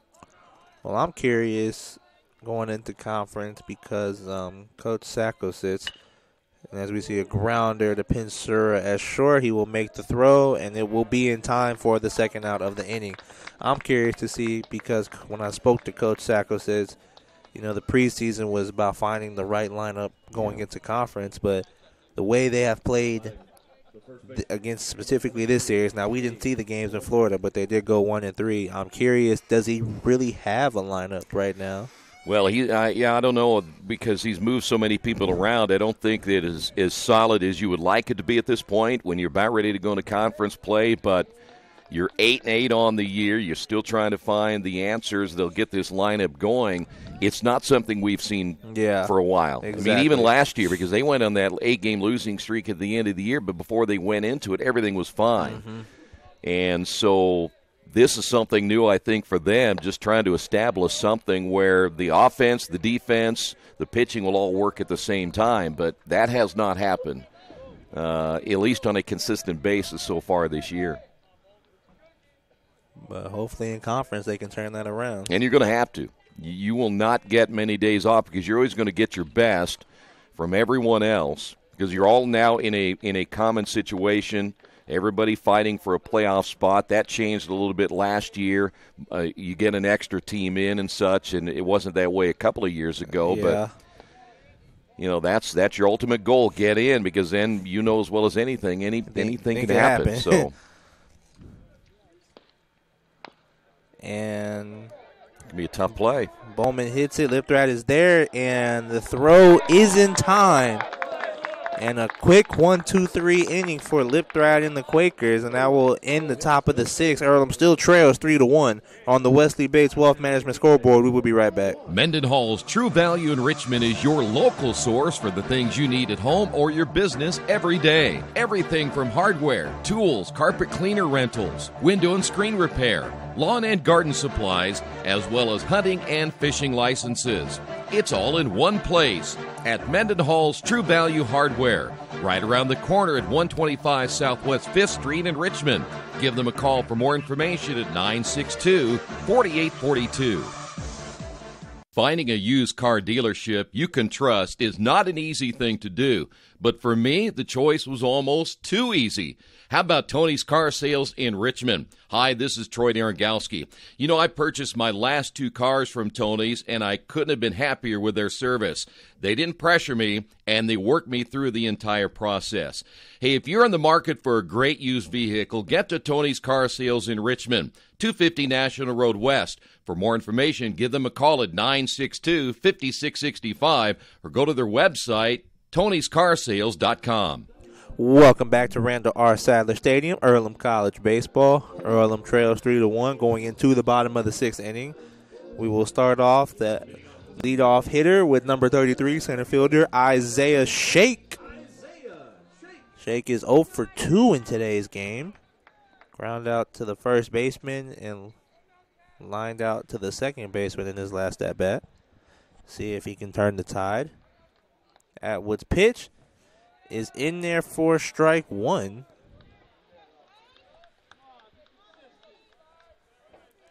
So a 0-1 count for Shake.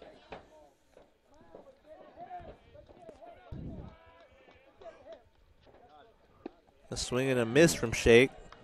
0-2 count.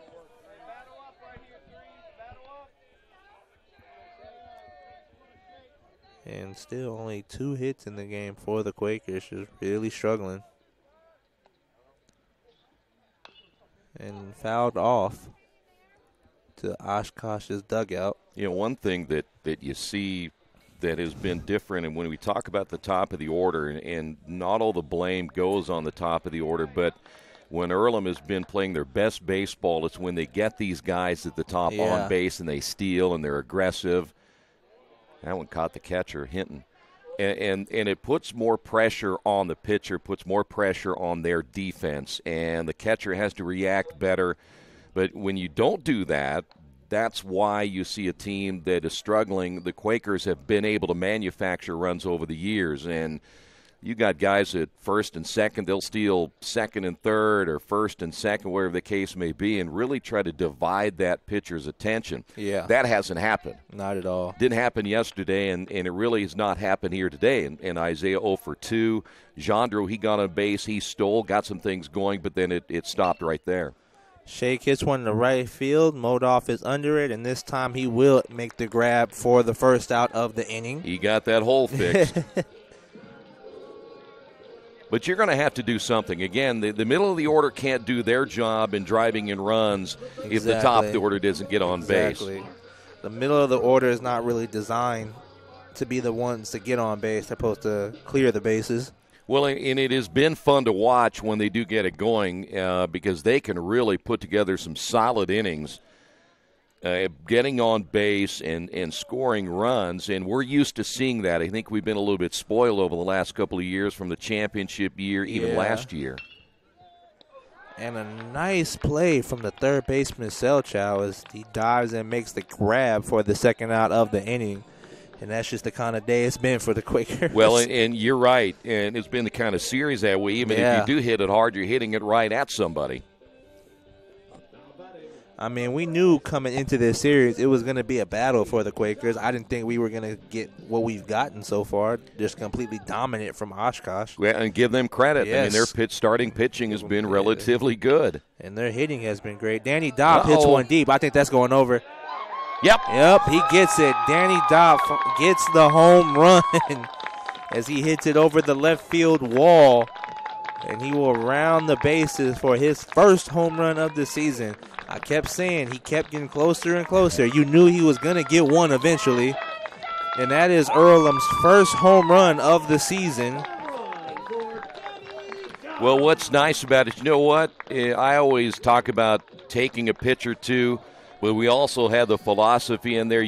Bottom line is you may see the best pitch of that entire series, the first pitch. Yes. And he saw a pretty good pitch, and the mistake Atwood did. He left it out over the plate. And now Earlham finds himself down 3-2. And there's 2 outs in the inning. Brian Pensura at the plate now. And that will be ball 1. Now you'd certainly like to, again, we'll go back to the leadoff guys. You get them on, it's a 2-ding or 3-ding instead of a solo shot, but we'll take it now. But again, that's the idea. Those guys in front, that's why you don't see many RBI out of the guys. Danny now has 12. He should have more, but the guys in front aren't getting on base. Yeah. Pensura will hit one to right field. Modoff will get under it, and he will make the grab for the third out of the inning. So 1 run off 1 hit for the Quakers. They still trail 3-2 going into the top of the 7th on the Wesley Bates Wealth Management scoreboard. We will be right back. Some people are born lucky. Other people take luck into their own hands, avoid stepping on sidewalk cracks, and wouldn't dare walk under a ladder. But whether you were born with luck or make your own, when it comes to your insurance coverage, luck should have nothing to do with it. So talk to Indiana Farm Bureau Insurance today or visit them online at infarmbureau.com to purchase an auto policy. Indiana Farm Bureau Insurance. Stop knocking on wood. Questions about your coverage in Wayne County? Call 765-962-9548 and ask for me, Kevin Shearer. Since 1994, Beach Automotive has provided motorists in the Richmond area with the most comprehensive auto repair services that include general services, car and truck care, alignment, brakes, tires, engine, transmission, and more. Their goal is simple: to offer the best services available at affordable prices to get you back on the road in no time. For a high-performance vehicle, trust Beach Automotive. To learn more, give them a call at 765-966-8181. Beach Automotive, 110 East Main Street, Richmond. We now head to the 7th as the Quakers closing the gap thanks to the Danny Dopp solo home run. He has 2 of the Quaker 3 hits. And, by the way, Lipthrat's still out. And it even looks like they have set Colin Greavy down, didn't they? Because he's not even up warming up right at the moment. Well, he's taking off that jacket right now, so he might go back to warming up. Yeah, but Lipthrat had a great inning last inning, so why not let the man keep going? This one hit into right center field. That's going to be at least one. Quickly over to cut it off as Isaiah Shake. That'll be a leadoff single for Selchow here in the 7th. That'll be hit number 8 off Earlham pitching. And that'll bring up now Eric Modoff. Well, a little excitement for the Earlham fans here today with the Danny Dopp home run and now the walk toward the mound. And you mentioned Colin Greavy is up and throwing again. He had sat down and had the jacket on, but now he's back up and throwing as they'll talk with Lipthrat for a couple of moments, see how he is, and buy a little time in the bullpen. As you know, after today, the Quakers will head on the road. They'll go to Transylvania. That'll be a doubleheader coming up on Tuesday. And then next Saturday, they'll travel to Bluffton for another doubleheader. And then on Saturday, they'll have a week in between, which is kind of unusual unless they can put a game in there someplace. From Saturday the 30th until Saturday the 6th, they will not play. Pitching change coming up for the Quakers. We'll talk about Colin Greavy coming up in just a couple of moments. Stay right there as Earlham now back to the bullpen.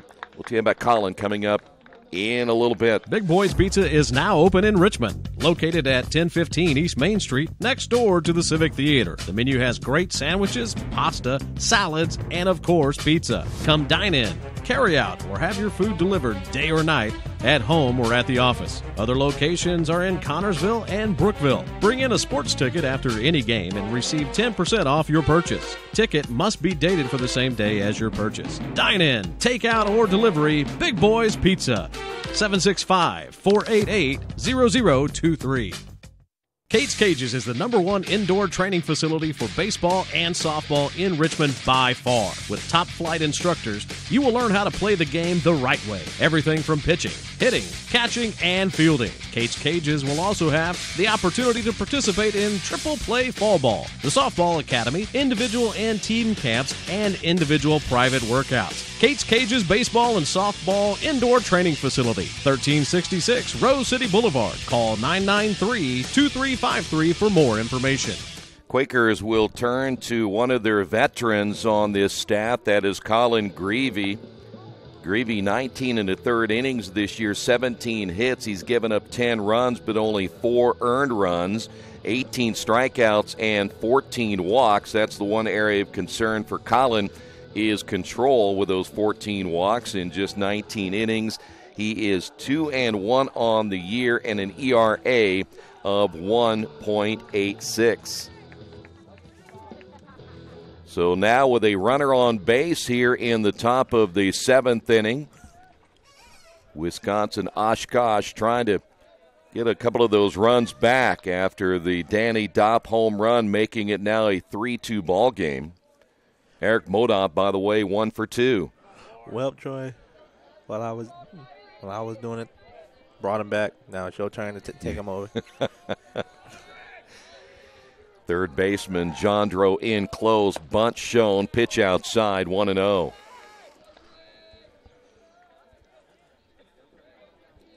Well, for Lipthrat, gave up a couple of base hits.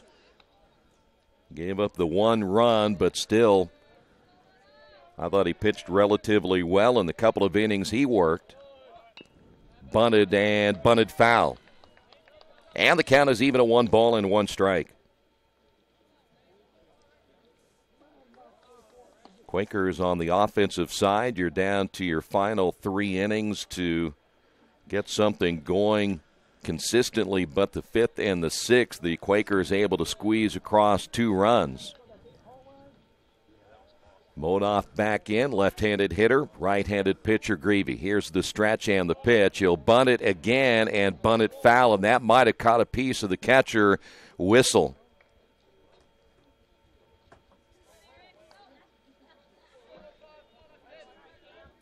You know, the thing is, catchers are some of the toughest people there are. Yeah.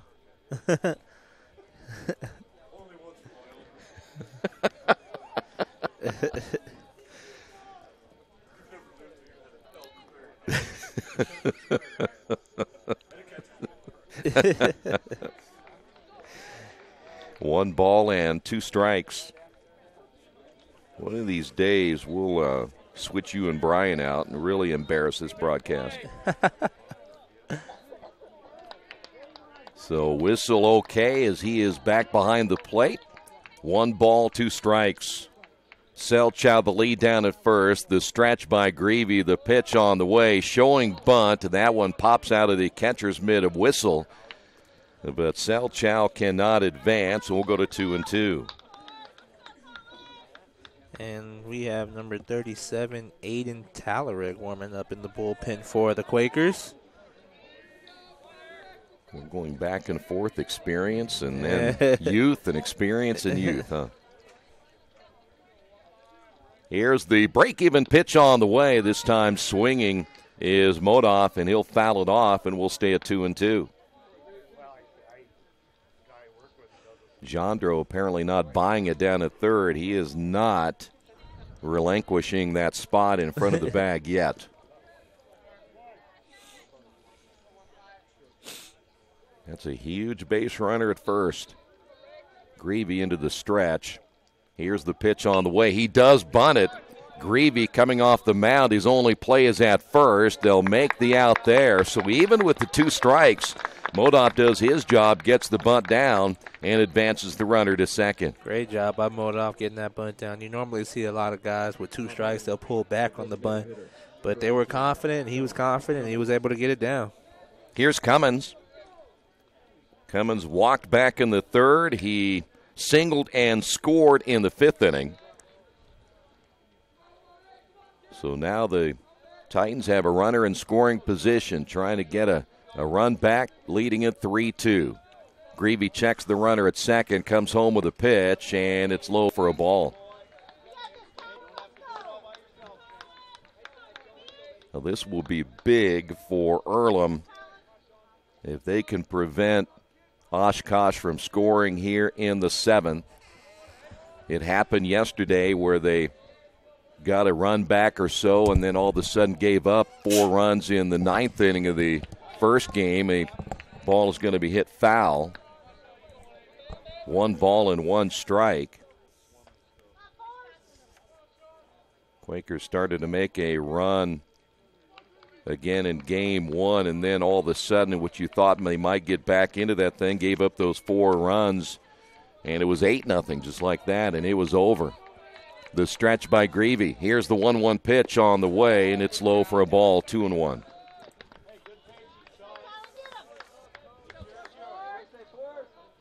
Cummins, by the way, was not the original starting designated hitter.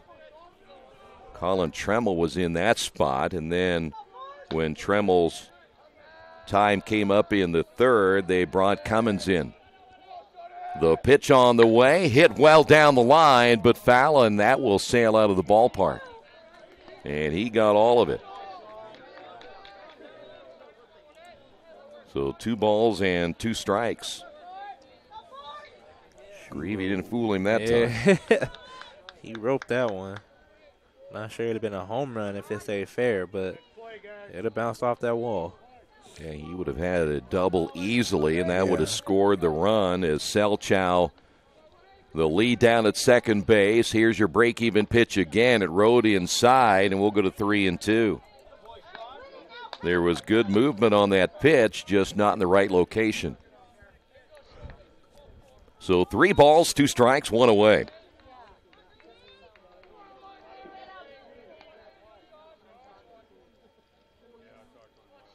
Greavy now gets the side from Whistle.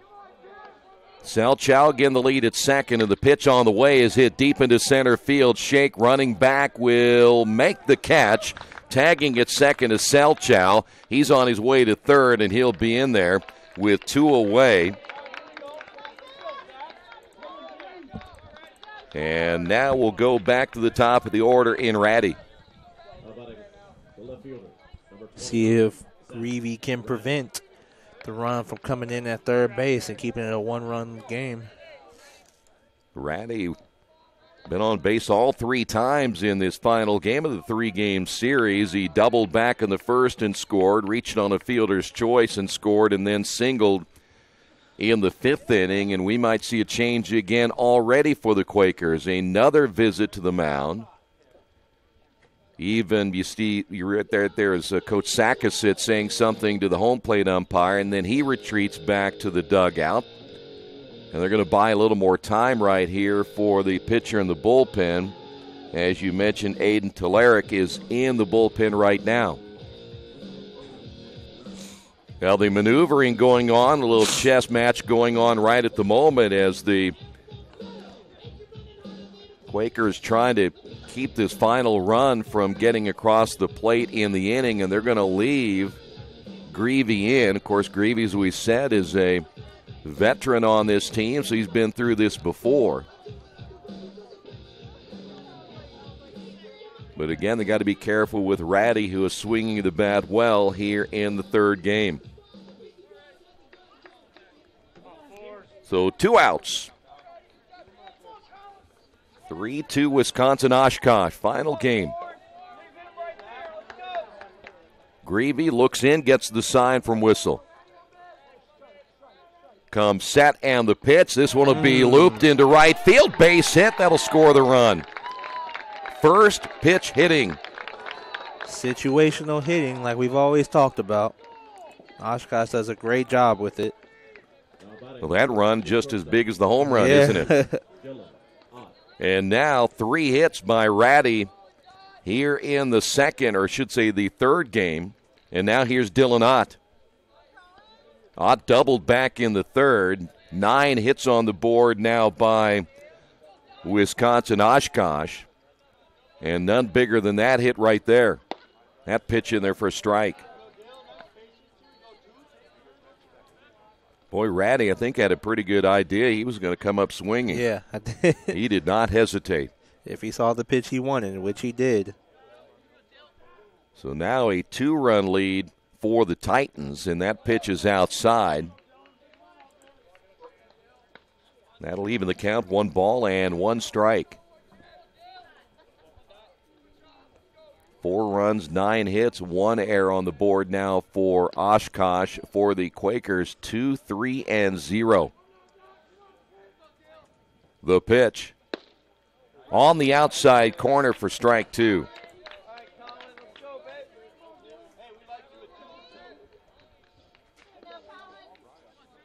Ott had a big game yesterday in game 2. Had a couple of base hits, scored a couple of times, on base 3 times. Hitting out of the number 2 hole, and we know what he can do at shortstop. He'll reach out, poke this one to the right side. Swearingen will field and throw. We will head to the bottom of the 7th, but a run across for Wisconsin-Oshkosh. And on the Wesley Bates Wealth Management scoreboard, Titans lead at 4-2. Wish me luck, wish me luck. We've all said it. Thing is, life doesn't run on luck. For most people, it takes careful planning. A lot more than, say, crossing your fingers or toes. So talk to Indiana Farm Bureau Insurance. Because as your life changes, your life insurance coverage should do the same. And when it comes to your coverage, luck should have nothing to do with it. Indiana Farm Bureau Insurance. Stop knocking on wood. Questions about your coverage in Wayne County? Call 765-962-9548 and ask for me, Kevin Shearer. At First Bank Richmond, we provide you with an excellent banking experience. Whether it's personal checking, savings, mortgage loans, consumer loans, retail lending, or trust and investments, you can count on First Bank Richmond. First Bank Richmond has been serving the Richmond area since 1887. For more information, give them a call at 962-2581 or go to their website at firstbankrichmond.com. Georgia Direct is your one-stop source for floor coverings and decorating ideas for remodeling a home, office, kitchen, or bathroom. Their showroom offers quality products from Mohawk, Shaw, Armstrong, Craft-Made, and many more. They proudly offer Richmond the best quality and variety of home design solutions at competitive prices. At Georgia Direct, Their goal is to deliver an outstanding customer experience from selection through installation. Georgia Direct Carpets and Cabinets, 5200 National Road East, Richmond. Well, we are in the bottom of the 7th inning. Welcome back to Randall R. Sadler Stadium. It'll be Cameron McCabe, Cameron Whistle, and Austin Hatfield all due up as Atwood back in for another inning of work. First pitch hitting once again. The third baseman will field and throw, and there's one away. And I tell you, I think that's what you can't afford in this. When you got a few at-bats left, is one pitch outs. Yeah, you just make it so much easier on the opposing pitcher. I mean, you've gotten to him a little bit in the 5th and 6th innings. I just sometimes think you need to be a little more patient. But here's Cameron Whistle. Whistle is grounded out twice to the first baseman, Bowman. Atwood's next pitch on the way is low and outside, 1 ball, no strikes.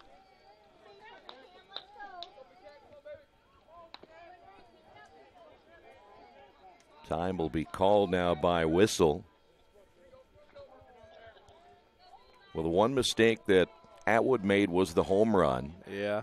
Everything else, this is going to be grounded toward the second baseman, and the throw to first, and quickly 2 outs. They're making it way too easy. Most of his outs have been ground ball outs. I mean, you look up and down, you had a line drive out there, but everything else, 6-3, 3-1, 3 unassisted, 5-3, 4-3. That is the sign of a guy who is really in command of what he's throwing. Yes, exactly. And you take away the error in right field, and that would have been an out. That would have been only the second fly ball out. 1-0 the count now to Hatfield. He was the one who was up and got the benefit of the air on Modoff in right. That's hit to the screen. We'll go to 1 ball, 1 strike. So Hatfield 0 for 2 of the runs scored.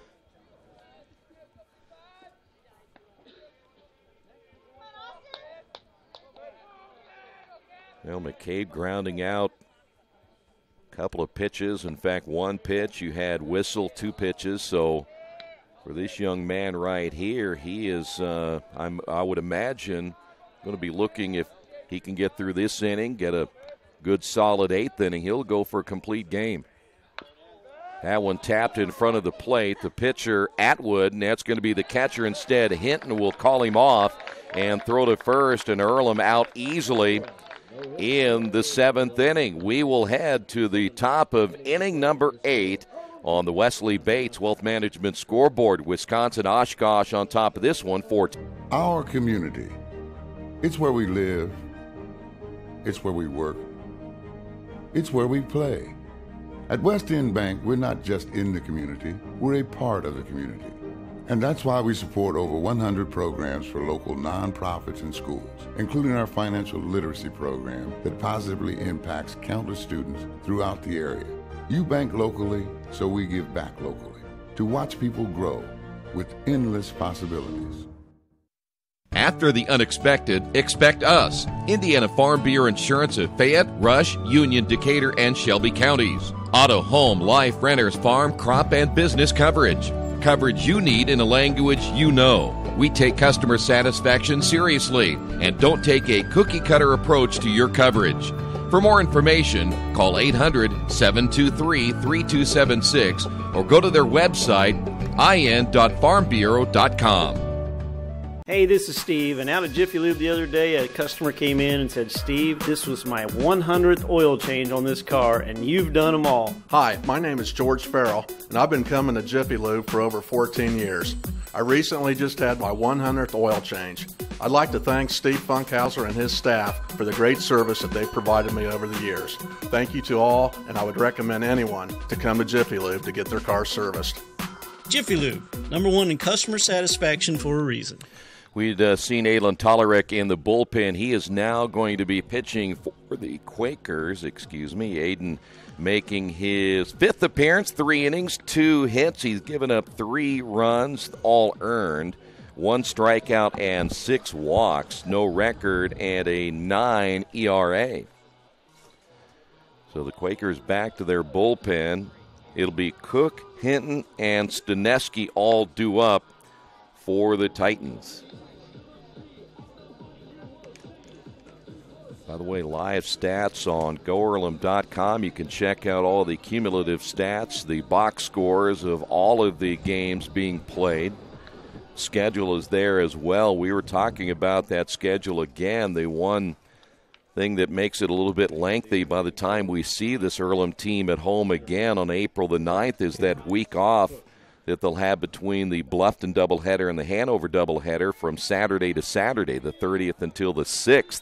And I know Coach Sackles is really going to use that time to get these guys back into the lab, keep these guys working, and correct the mistakes that these guys keep on making. I wouldn't be too surprised that they might try to schedule another game in there. Yeah, it happens. Yeah, when you does got happen. that much, when you got that much time off, I think even though they would love to get some work in from a practice standpoint, you'd love to maybe get one more game in there someplace. So they might try to do that, but I mean, with so many games after that, you might just they're not going to really have that much practice time. Yeah, and of course, weather will play a big part of that as well. Mm-hmm.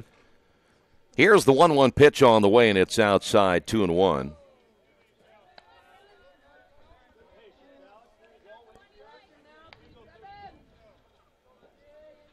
can also check out the Earlham website and go all the way down to the bottom if you want to see the latest HCAC baseball standings. There's a pitch in the dirt, 3-1. Well, let's take a look at that. Let's take a look.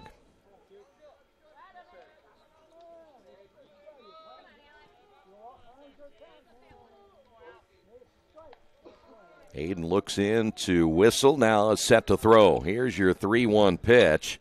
Hit into left field. That's going to be hit well. That is at least one. It'll bounce over the fence. Another ground rule double by Wisconsin-Oshkosh.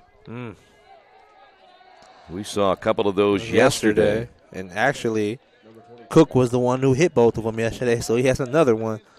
He loves the bounce on that side, I think. Here is Jensen Hinton. That is now the 10th hit on the board by Oshkosh. I don't know. Part of me would be, in a way, kind of like just mad because, like, I'd be happy with the ground rule double, but, like, why can't I just hit it a few more feet over the damn thing? Or if you get a little bit shorter, maybe get a triple. Here's the pitch on the way. This will be hit to the second baseman. Swearingen will throw to first. It does advance the runner on to third, and there's one away. And here's Staneski. The second baseman, number 5, Hunter Staneski. Staneski 0 for 3. Infield is in. They'll try to prevent that fifth run from scoring. Flew out back in the second. He is grounded out to the shortstop twice. Aiden's pitch. Breaking ball inside, 1-0.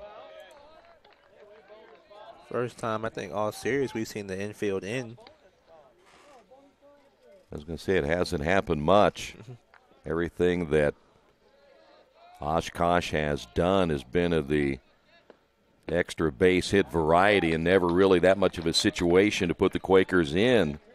But, I mean, I understand it if you can't really afford another run given up if you're Earlham, the way you're struggling to get them yourself. Yeah, they cannot do it again. Here's the pitch. That's the inside. And we'll go to 2 balls and a strike. Now the right-hander throwing in the Earlham bullpen.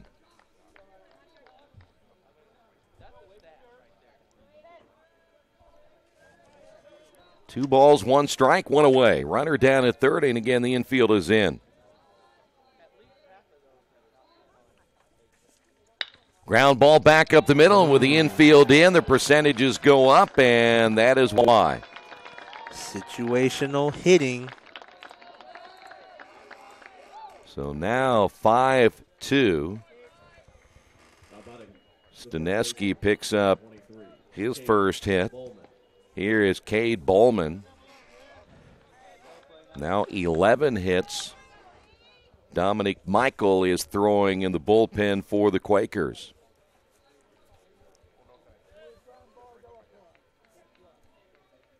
The pitch on the way, swung on and missed.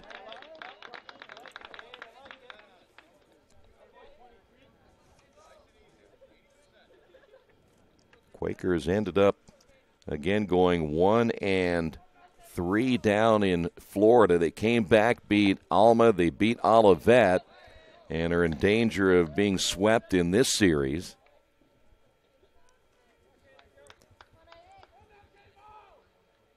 So it's been up and down over the last 3 weeks. Throw to first, not in time.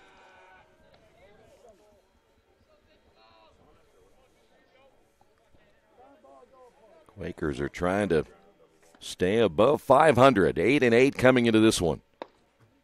Pitch is inside. But they're in danger of dropping below 500 and, losing 6 out of their last 8 games. 2-1 the count. Talarick ready to throw, and the pitch on the way is hit foul. And we'll go even 2-2 to Bowman.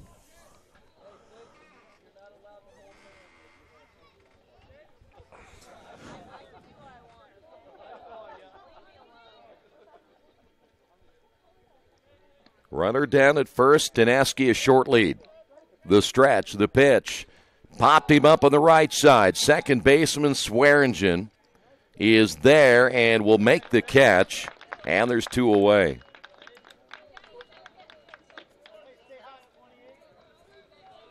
That'll bring up now Jonathan Selchow.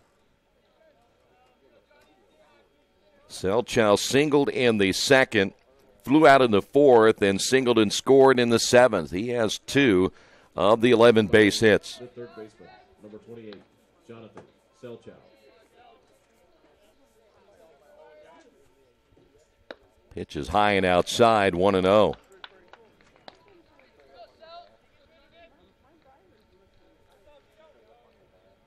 Single run in the first, another run in the third, a run in the fifth, and another run in the seventh, a run here in the eighth. So today the Titans have really spread them out. Popped up foul and out of play. Another good cut by Selchow. And the count is even at 1-1. I think Oshkosh has had, double-digit hits in all 3 games this series? I believe they have. And yet you look back on it, they've had the 4-run inning and a 3-run inning, and it's only 3 innings where they have scored more than 1 run. So it isn't like they put together gigantic innings game after game. They just kind of chip away at you and get a run here or there as that pitch is low and outside, 2-1. It's kind of like talking to Brian. It's just annoying is all it is.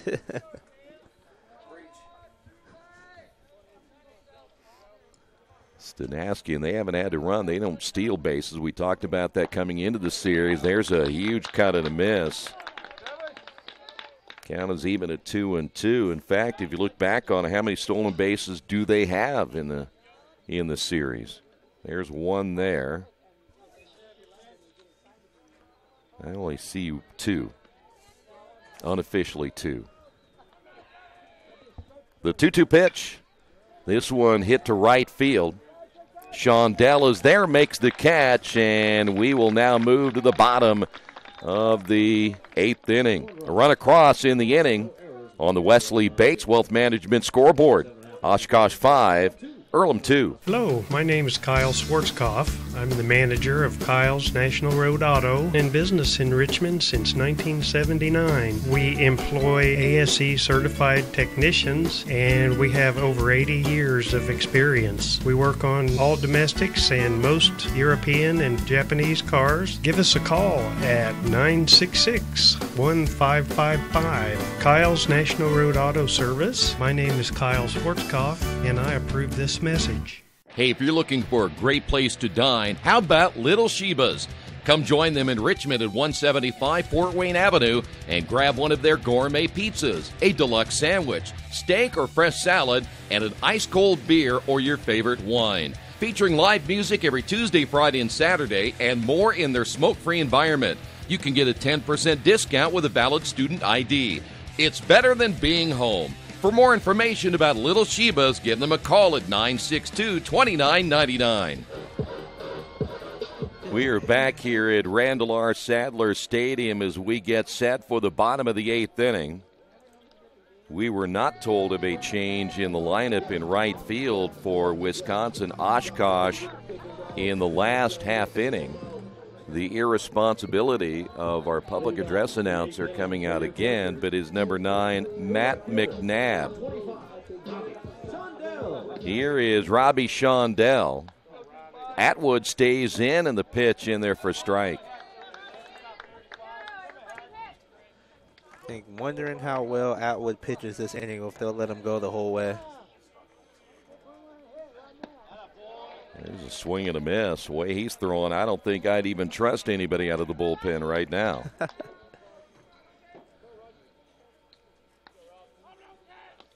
Shondell singled back in the 5th inning. Pitches low, 1-2. We'll have to see if there's any other changes ourselves, since we weren't told of the last change. Exactly. Here's that one caught a piece of the catcher Hinton.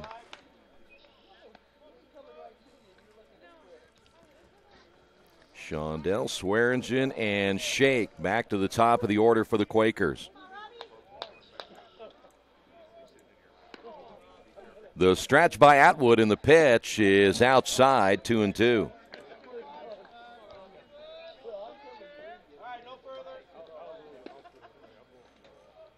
Atwood, another one who really doesn't go from the windup, as that's hit foul, and that'll hit the netting just above the dugout to our right. We'll go again to 2-2.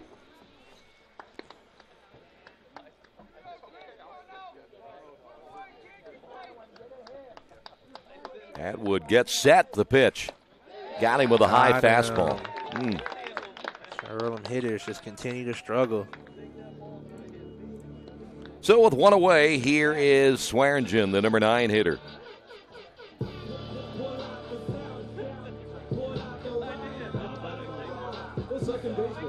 Fourth strikeout, first strikeout since, if I'm not mistaken, back in the 2nd inning. Swearingen is 0 for 2.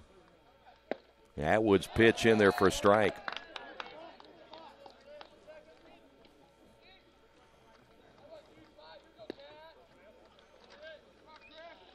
Atwood ready to throw, and the delivery on the way, hit foul. And just like that, Swearingen behind in the count at 0-2.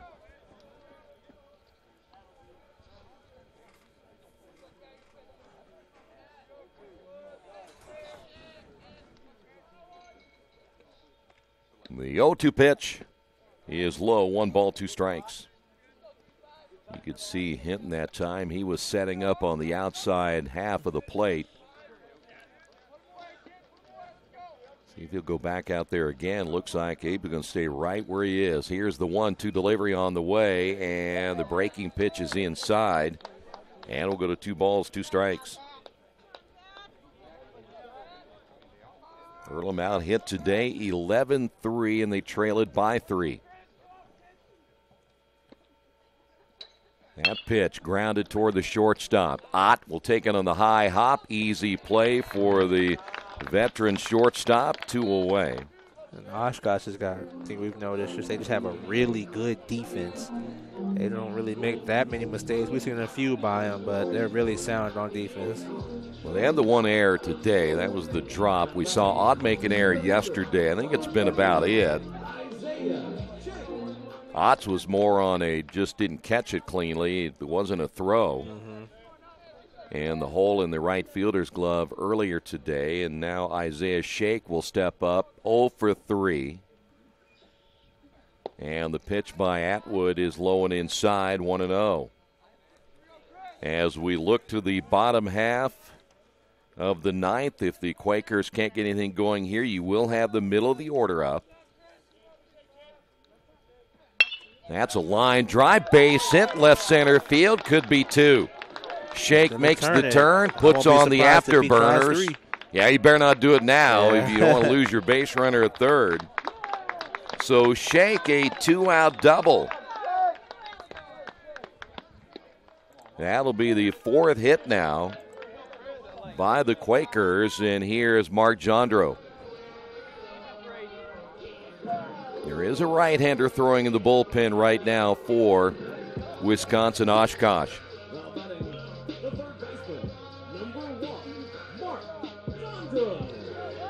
Mark 0 for 2 does have a stolen base. He walked back in the 4th inning. Atwood trying to get out of the 8th. Here's the pitch, and it's low and inside, ball 1.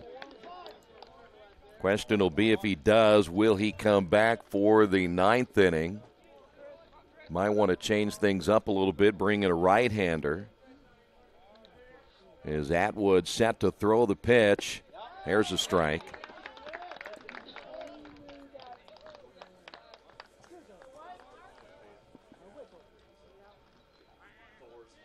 Trevor Niedzwicki is down in the bullpen. Niedzwicki. Here's the stretch again by Atwood. He'll look back to second, throw, and the tag got him. Isaiah gets fooled at second base, and the Quakers run themselves out of the inning. So Earlham comes up with nothing. We will head to the 9th on the Wesley Bates Wealth Management scoreboard. Wisconsin-Oshkosh on top, 5-2. Hi, this is Steve Funkhauser, and I was talking to someone the other day about how friendly and professional the crew at Jiffy Lube is, and they said, "You are always so upbeat. I'm going to call you Mr. Positive." And so now I am Mr. Positive. And I want you to know how proud I am of you and that you are doing a great job today. And hey, do something nice for somebody. Make somebody smile. Smiles are contagious, you know. I want you to have a great day and the horse you rode in on. Jiffy Lube. Fast, friendly, professional. I'm Mr. Positive, and I approve this message. Today's game brought to you in part by Mancino's Pizza and Grinders. Mancino's is family-friendly, serving fresh grinders, pizza, pasta, and salads every day. They serve great food priced for family budgets. Mancino's Italian bread and pizza dough are made from scratch every day, and the baking process may take a little more time, but the end result of freshness and flavor make the real difference in all of Mancino's award-winning products. Mancino's of Richmond. Give them a call at 966-1166 or go to their website, mancinosofrichmond.com. New Vision Sports is a program that will focus on the training and improvement of the serious-minded athlete. It includes all ages and skill levels. They'll create a customized workout plan to provide an ongoing motivation and support program that'll help you achieve your training goals. There are 3 reasons to train with New Vision Sports: variety, specificity, and accountability. New Vision Sports. Give them a call at 977-5831 or go to their website, newvisionsports.com. That's New Vision Sports with a Z. A couple of changes for the Quakers as we move to the 9th inning. Dominique Michael will take over on the mound, and Alec Bryan in right field. Quakers trail it 5-2 after they run themselves out of the bottom half of inning number 8, and we'll have to look back on this and think how big that might have been. I know there were still 2 outs in the inning, but you had the middle of the order, top to the middle of the order coming up. Yeah. You had a base runner in scoring position. And looking at the hitting summary, Earlham is 4 for 27 as a team. 4 strikeouts, 1-5 with runners on, and 0 for 3 with runners in scoring position. Here's McNabb lifting that high and out of play. Well, needless to say, but we'll do it anyway. It's been a rough offensive 3 games for the Quakers. It has.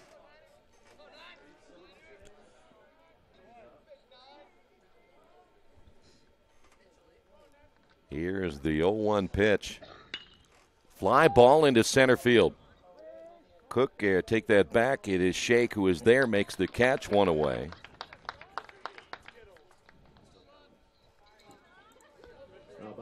And here is Cummins, the number 9 hitter, the designated hitter. Single back in the 5th inning for his lone base hit.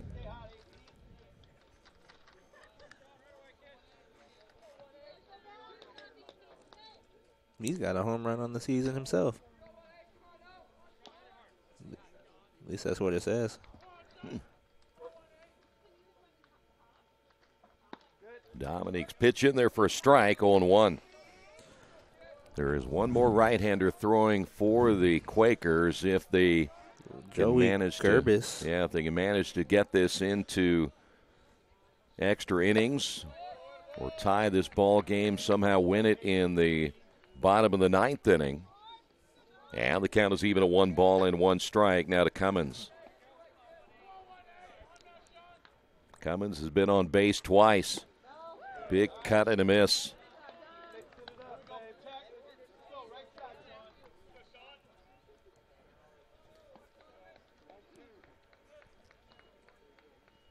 One ball, two strikes. Dominic gets the sign now from Whistle. Here's the pitch on the way. Hit down the line in right field. Coming over is Brian. Makes the catch on the run. Good job by Alec. He covered a lot of territory. Shows that speed of his. And that'll bring up the top of the order now, Zach Ratty. Ratty's had a good day, needless to say. He has been on base all 4 times. He has scored twice. He has 3 base hits. All of this from your leadoff hitter. Trying to get his 4th hit. That pitch in there for a strike.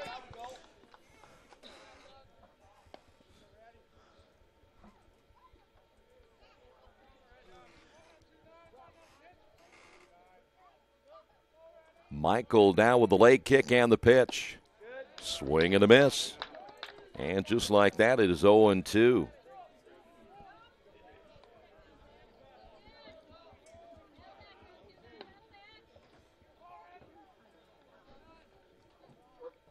Now the 0-2 pitch on the way. Hard shot toward the second baseman. Backhanded by Swearengin.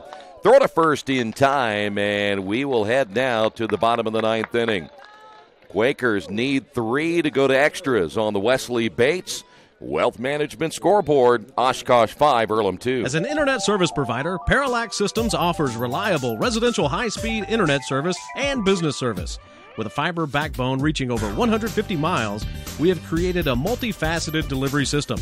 Our dark fiber leasing has proved beneficial to public and private sectors alike. Parallax serves Wayne County and surrounding areas. Parallax Systems, when speed matters. A division of Richmond Power and Light.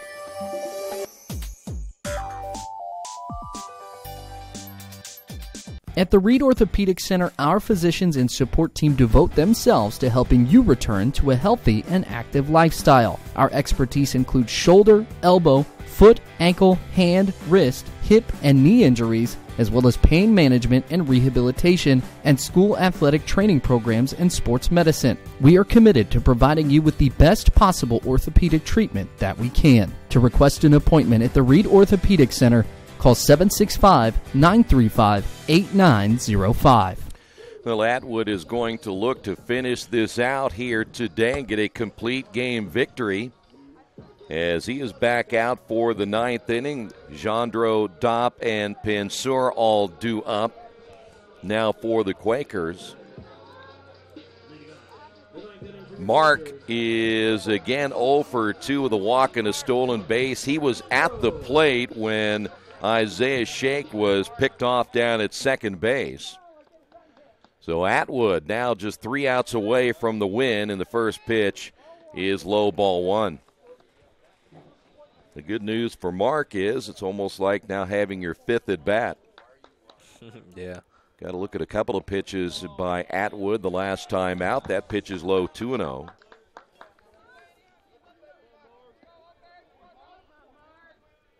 Stretch again by Atwood. Here is the 2-0 pitch. And now 3-0.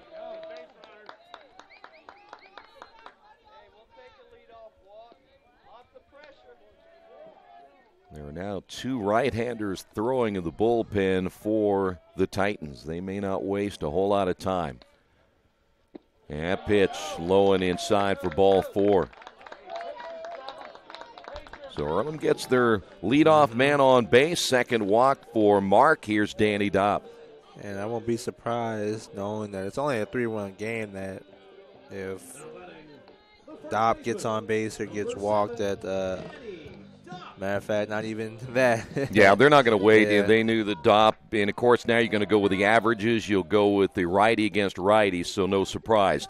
Pitching change, so Atwood got one chance right there. He gave up the base runner. He is done, but still a chance to pick up a victory here today. We will come back, tell you about the new Oshkosh pitcher coming up in a moment. This is Earlham Baseball and Radio Troy Digital Sports. Earlham's about getting involved. We have more than 60 student clubs with new ones starting every year. A variety of sports, plays and concerts, parties, trips to nearby cities. Interesting people from all over the world. Earlham College, always engaged. For over 30 years, Reynolds Plumbing has been keeping the Richmond-Wayne County area running. Whether on commercial properties, restaurants, or residential, they've done quality plumbing, heating, and air work for thousands of customers. In a small town, a company like theirs cannot stay in business for as long as they have without being very good at what they do. It's not just about quality work, it's about customer service. If that's the kind of experience you want on your next plumbing or HVAC job, then Reynolds Plumbing has you covered. Call Reynolds Plumbing today at 966-0994. Well, a right-hander coming out of the bullpen. We had seen this young man throwing for quite a while as Trevor Niedzwicki will throw. He's a 6-footer, 190 pounds out of Hawthorne Woods, Illinois. So he will come in and try to finish this out for the Titans. Quick check of his numbers coming into this ball game here today. This will be his fourth appearance, giving up, well, actually I should say 4 innings, giving up 4 hits, 3 runs all earned, 3 strikeouts, 3 walks. He has no record and an ERA of 6.75. So another young right arm here for the Titans as they'll try to sweep this 3-game series. Good day for Atwood, though. You couldn't have asked for any better day for a guy that was coming in, probably establishing or at least trying to establish himself as the number 2 perhaps on their staff. But however you want to break that down, he really threw well. Giving up just the 2 runs, the home run to this guy right here, Danny Dopp, was maybe the only mistake he really made. That was the solo home run in the 6th inning. 2 runs and 4 hits, but the walk at first base, Mark Jandro, is his responsibility. So here's Dopp. Danny, 2 of the 4 hits. Niedzwicki's pitch in the dirt, and hesitating none right there is Mark Jandro. He will get to second base on the wild pitch. It's actually a lot closer play than I thought it was going to be. It was. So now the Quakers have the 3rd run of the ball game, standing down at second base. Danny Dopp ahead in the count, 1 ball, no strikes. Another one of those pitchers, Niedzwicki, who doesn't have a whole lot of innings underneath his belt, and put in not a high-pressure situation, but one they're hoping he could finish it out. There's a nice pitch in there for a strike. 1-1 now to Danny Dopp. Had a no-doubter in the 6th inning. The stretch, the pitch, way outside, 2-1. Earlham looking for a rally here in the bottom of the 9th inning. Niedzwicki will come set. And the pitch on the way, popped him up foul. Good cut, though, by Danny Dopp, and it's 2-2.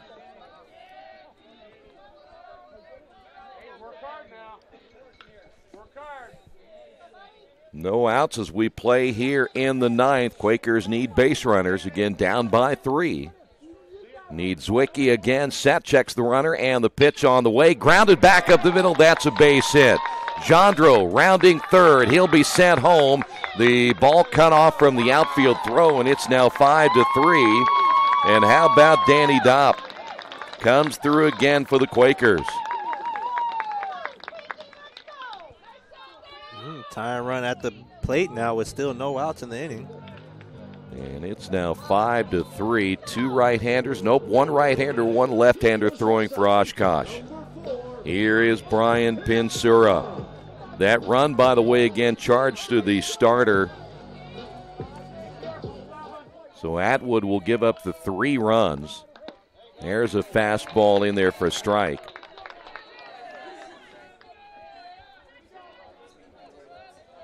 I wouldn't be too surprised if Danny Dopp doesn't make things a little more interesting down at first base. There's a swing and a miss. Especially with no outs on the board, try to challenge Hinton a little bit, but Earlham may play it a little more conservative right here. Knowing the one most important thing right now is keep guys on base. The stretch and the 0-2 pitch hit foul right back over our heads.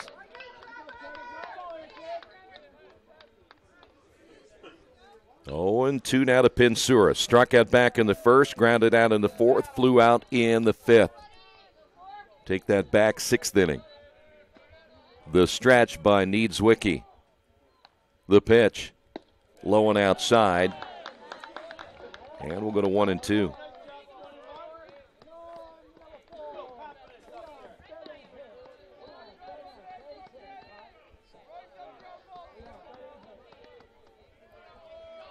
Here's the stretch, and the delivery on the way. It's up high, 2-2. He may be on a short leash. Yeah. Because as much as I feel like Oshkosh has outplayed Earlham, the score is a lot closer than what it says. Yeah, it's been a different thing on the scoreboard for sure. That one's going to be lifted in left field for a base hit. Back-to-back singles. Pinsura, Danny Dopp, runners at first and second. Let's see if there's any movement now by the, well, we're going to see a change here by the Quakers. Probably for Dopp, putting James Grace on. Yeah, that is James Grace again out there, and there's a little bit of a gathering. You see all the players meeting with Coach Pennington. Coach Saka sits there as well as Cameron McCabe is next, and they're going to stay with Niedzwiecki. You don't see this very often in baseball where they gather together here. No, not at all. But I think it's smart putting in there for Dopp now because now you got 2 speedsters on first and second, and don't be surprised if they make the bold attempt to try to steal third and second. So Grace will be at second base. Pinsura at first. Still no outs. And here is Cameron McCabe. The go-ahead run, believe it or not, standing at the plate. Bench running for your Quakers at second base, number 29, James Grace. McCabe 0 for 3, had the big day yesterday. But he's grounded out twice today, and he is struck out. Niedzwiecki checks the runner at second, and the bunt attempt, first base bunt. side. Good Excellent bunt. bunt. Throw to first, they'll get the out there, but he does his job, advancing the runners. So no need to worry about a double steal now.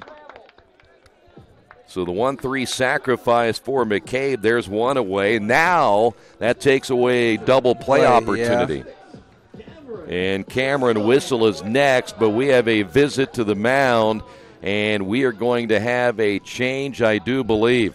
Another pitching change now for Oshkosh. We'll tell you about the left-hander coming in. Quakers trying to rally here in the 9th inning, and right now trail it 5-3. For over a century, Richmond Power and Light has been providing safe, reliable energy to the citizens and businesses of Richmond and the surrounding area. Through their dedicated and talented employees, they are advancing their tradition of exceptional service through new technology, training, and efficiency in everything they do. Richmond Power and Light provides reliable, low-cost energy and technology services in a customer-focused, environmentally responsible, safety-conscious manner. Richmond Power and Light. Together we make powerful partners.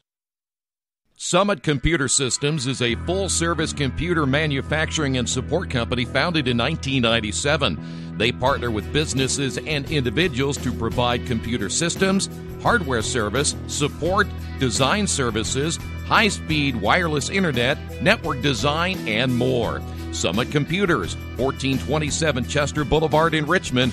Give them a call at 939-2120. We will now head to a left-hander, as now into the ball game will be Logan King. He is making just his fourth appearance, 2 2/3 innings. He's given up a run. It was an earned run. 5 strikeouts, no walks. He has no record and an ERA of 3.38. So they're going to go lefty-lefty here, with the Quakers having runners at second and third. A game of chess going on both sides now. Going to try to work the odds here in favor of the left-hander King. He'll come set. Here's the pitch on the way, and a breaking ball is outside, 1-0. And they're going to make this interesting. Yes, they are. A run across, and believe it or not, still just 1 out. The stretch by King. And the pitch on the way, breaking ball low and inside, 2-0. And boy, he's setting himself up right here as Whistle now can look for a pitch he can drive. Tying run is at second base. Here's the pitch on the way, and that caught the outside corner for a strike.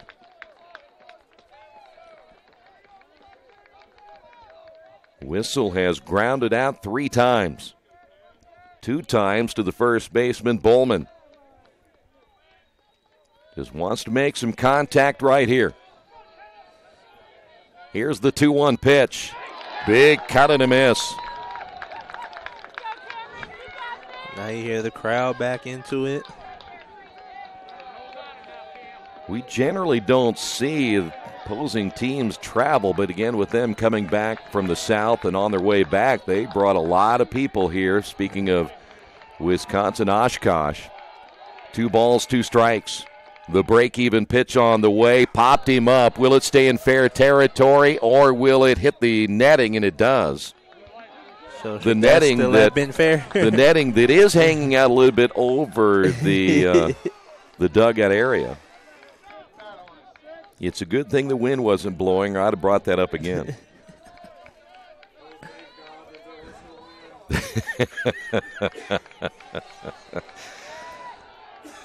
2-2 to Whistle. The pitch. Oh, my. Man. That's a beautiful pitch, and you can't look at that. You got to be swinging the bat there. So 2 away, and that'll bring up Austin Hatfield. Now you're going to go to the righty here, so the percentage is working out for King. He does his job. And so we will have another pitching change. We'll go right-hander, and King gets a nice hand as he does his job. We'll tell you about the new pitcher coming up for Oshkosh in just a moment. Stay right there. This is Earlham Baseball and Radio Troy Digital Sport. Our community. It's where we live. It's where we work. It's where we play. At West End Bank, we're not just in the community, we're a part of the community. And that's why we support over 100 programs for local nonprofits and schools, including our financial literacy program that positively impacts countless students throughout the area. You bank locally, so we give back locally to watch people grow with endless possibilities. Kate's Cages is the #1 indoor training facility for baseball and softball in Richmond by far. With top-flight instructors, you will learn how to play the game the right way. Everything from pitching, hitting, catching, and fielding. Kate's Cages will also have the opportunity to participate in triple play fall ball, the softball academy, individual and team camps, and individual private workouts. Kate's Cages Baseball and Softball Indoor Training Facility, 1366 Rose City Boulevard. Call 993-2353 for more information. Well, the Titans doing what you normally would do, and that is bring in another right-hander against a right-handed hitter like Austin Hatfield. It'll be a right-hander by the name of Matt Weekman. He is a junior out of Sleepy Hollow, Illinois, 6'3", 180 pounds. And Weekman making just his 4th appearance, 3 1/3 innings, 4 hits, 3 runs, all earned, 2 strikeouts and 2 walks. And so far, Weekman no record and an ERA of 1.10. So not the kind of numbers you would expect bringing in a late ball game like this. But they will play the percentages and go again with the right-hander. Earlham again has the tying run down at second base in Brian Pinsura. Grace is at third after pinch running for Danny Dopp. And now it is up to your designated hitter, Austin Hatfield. Hatfield 0 for 3 today with a run scored. He did reach base back in the 5th inning on the air on the right fielder.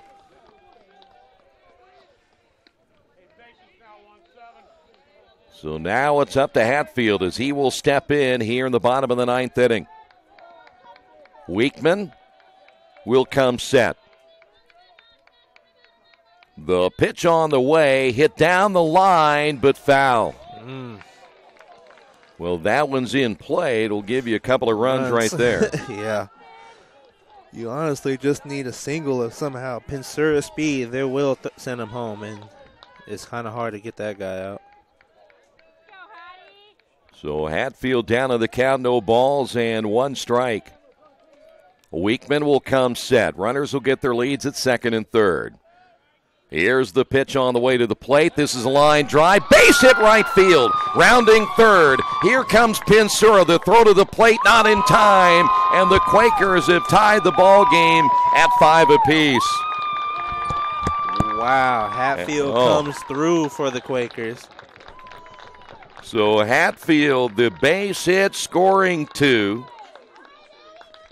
And now you'll probably see a pinch runner at first base, and we're going to see coming into the ball game for the Quakers down at first base, that will be Ian Hart. I will take that back, number 14, Connor Drews.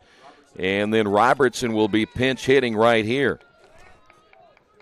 So Drews again at first. And now we'll see Robertson in the number 8 hole. So the Quakers able to come back, tie this ball game in the bottom of the 9th inning.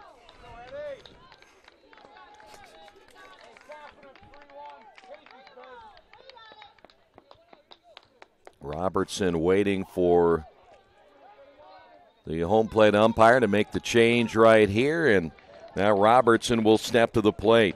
Quakers 3 runs here in the bottom of the 9th inning. And by the way, Atwood, who pitched so well, no longer the pitcher of record. That pitch is outside, 1 ball, no strikes. There's a right-hander throwing in their bullpen. Boy, this would be huge to come back somehow, get the win here in the 9th inning. The stretch. Weekman comes set. The pitch on the way is low and outside, 2-0. Again, Drews is at first base. Whatever you do, don't get picked off. Weekman ready to throw. Down in the count, 2 balls, no strikes. Here's the pitch. Gets away from the catcher. Drews will head to second, and it's 3-0. And what is now a little bit uncharacteristic of what we have seen of Wisconsin-Oshkosh, they're kind of falling apart here in the 9th inning. Yeah. Now, Addison, get a base hit here. If you can maybe somehow get it to the right side, you might find yourself a chance to win this ball game. Weekman will come set. The pitch on the way, and it's in there for a strike.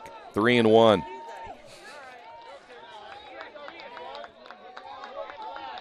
Well, it'd be great to see this guy right here get a base hit. I know he has struggled, but this would be huge. Weekman once again ready to throw. Down in the count, 3 balls and a strike. Checks the runner at second. The pitch on the way. That'll be caught by the third baseman. He snow cones it. And that's going to do it for the inning. And I'll tell you what, Sal Chow had that one snow coned, and the Quakers will head to the 10th inning But the Quakers come back with 3 runs in the inning, and that was so close. On the Wesley Bates Wealth Management scoreboard. We are tied at 5. This is Earlham Baseball and Radio Troy Digital Sports. At First Bank Richmond, we provide you with an excellent banking experience. Whether it's personal checking, savings, mortgage loans, consumer loans, retail lending, or trust and investments, you can count on First Bank Richmond. First Bank Richmond has been serving the Richmond area since 1887. For more information, give them a call at 962-2581 or go to their website at firstbankrichmond.com. Georgia Direct is your one-stop source for floor coverings and decorating ideas for remodeling a home, office, kitchen, or bathroom. Their showroom offers quality products from Mohawk, Shaw, Armstrong, Craft-Made, and many more. They proudly offer Richmond the best quality and variety of home design solutions at competitive prices.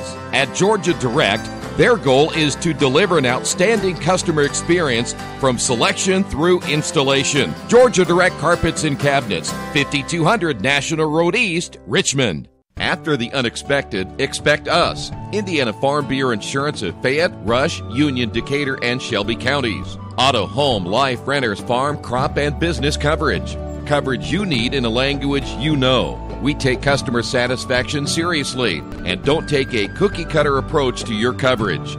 For more information, call 800-723-3276 or go to their website, in.farmbureau.com. A couple of changes as you would expect for the Quakers. McFadden now in right field. Medley takes over at first base.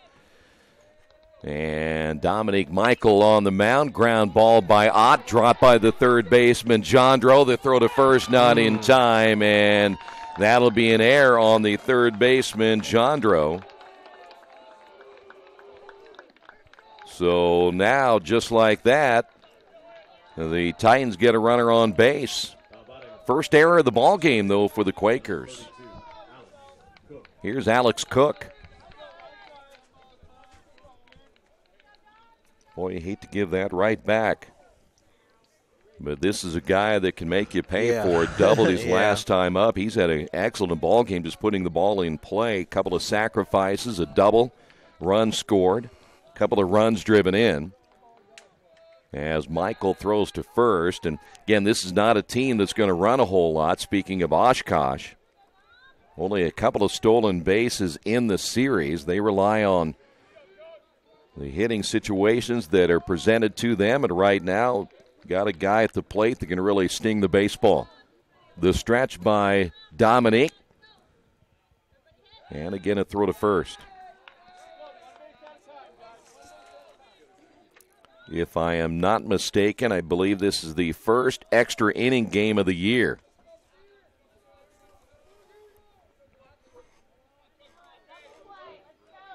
Cook still waiting to see that first pitch from Dominique Michael as the right-hander comes set. The pitch on the way is a breaking ball in there for a strike. Good curveball.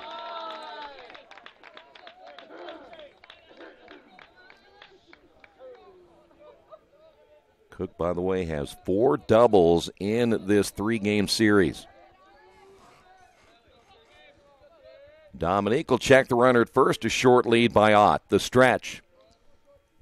And the 0-1 pitch inside for a ball. Earlham crowd wanted to strike, but it was too far inside. That'll even the count at 1-1.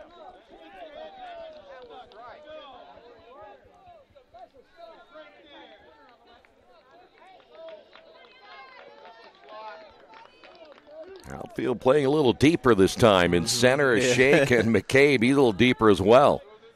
Here's the pitch. Hit down the line and foul. Now 1 ball, 2 strikes. Middle of their order, which is really, when you talk about middle or down from the top to the middle, they've been really good. Throw to first. That's a short lead. Really, Ott's not going anywhere. At least he hasn't shown an indication yet that he plans on getting off that base very far. Third base coach will flash a new series of signs as time is called, and even the hitter, Cook, will look at his wristband. You know, in the old days, we had to remember all that stuff.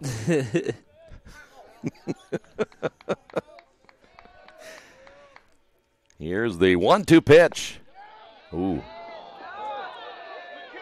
2-2. Did a fan just say you're killing me, Smalls? I think so. Of course, Steve Sakasitz is saying a few things as well, even yelling at Michael Ingram, the field umpire. I don't think he can change the call, but got to yell at somebody. 2 balls, 2 strikes. The stretch and the pitch. Hit down the line. First baseman able to knock it down. Medley will make the play at first. Runner will advance. Good enough. Almost like a sacrifice right there by Cook. But with 1 away, here's Hinton. And now the Titans have the runner in second base in scoring position.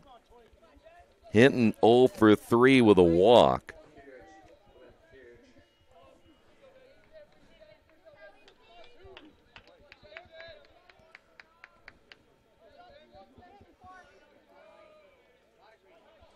So left-handed hitter in Hinton steps in as Dominique Michael trying to hold the runner at second. Here's the pitch, and that'll be a slow hopper down to the third baseman. Jandro's throw not in time.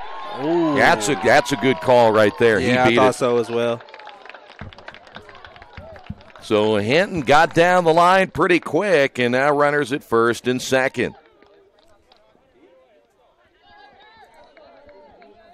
So that'll bring up Staneski.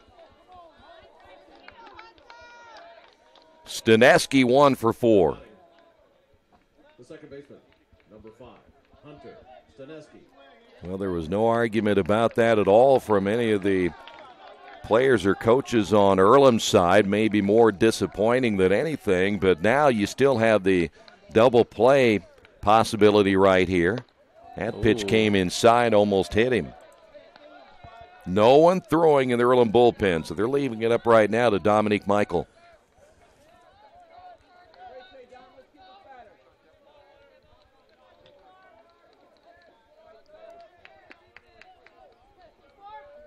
Hot down at second base. Again, Hinton at first. The stretch by Michael. Check of the runner at second. And now the pitch on the way to the plate is a curveball in there for a strike.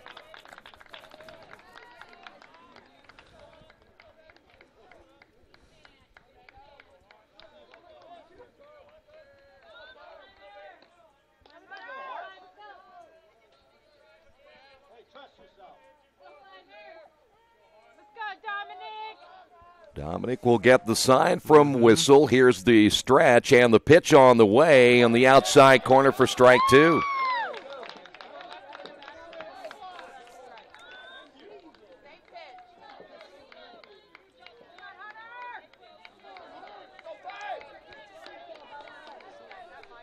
One and two. Big pitch right here for Dominique Michael, low and outside. 2 balls, 2 strikes.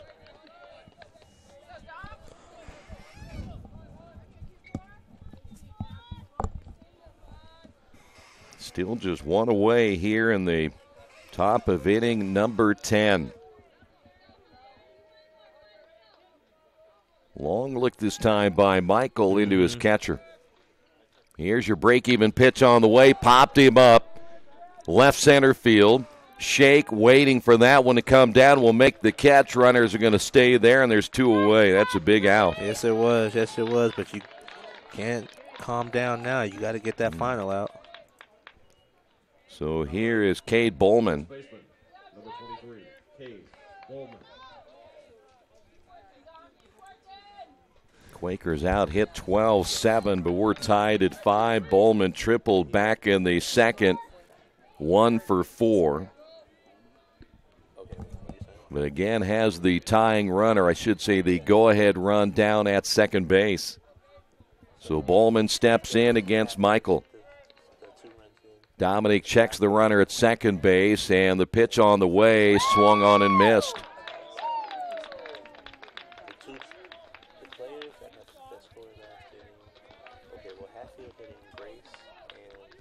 Well, this all got started with the error on the third baseman, Jandro, but so far nothing hurt other than the two runners on base. And right now, Dominic Michael trying to hold the fort down.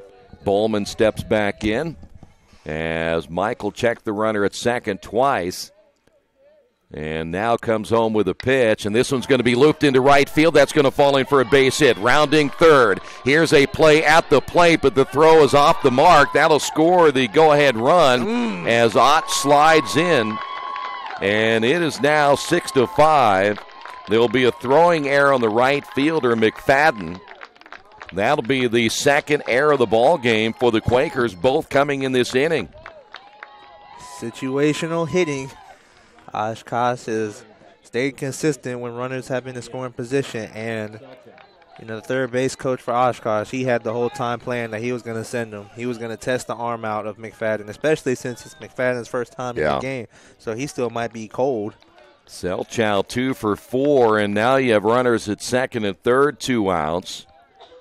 13th hit of the ball game now for Wisconsin-Oshkosh, and that pitch is in there for a strike. Boy, you're basically one strike away from potentially getting that out of the inning. But Bowman does the job, hits the ball to. And we got a time called now as Whistle comes out to talk with Dominic Michael. Were you surprised that the Earlham didn't have anybody warming up in the bullpen? I'm a little bit, yeah. You'd think maybe if Dominic wasn't able to stay strong that you could go back to your bullpen, but they still don't have anybody throwing. I'm not sure what the field umpire had said to Whistle when he came out to talk with Dominic Michael. It was a brief meeting. No balls and a strike now to Selchow.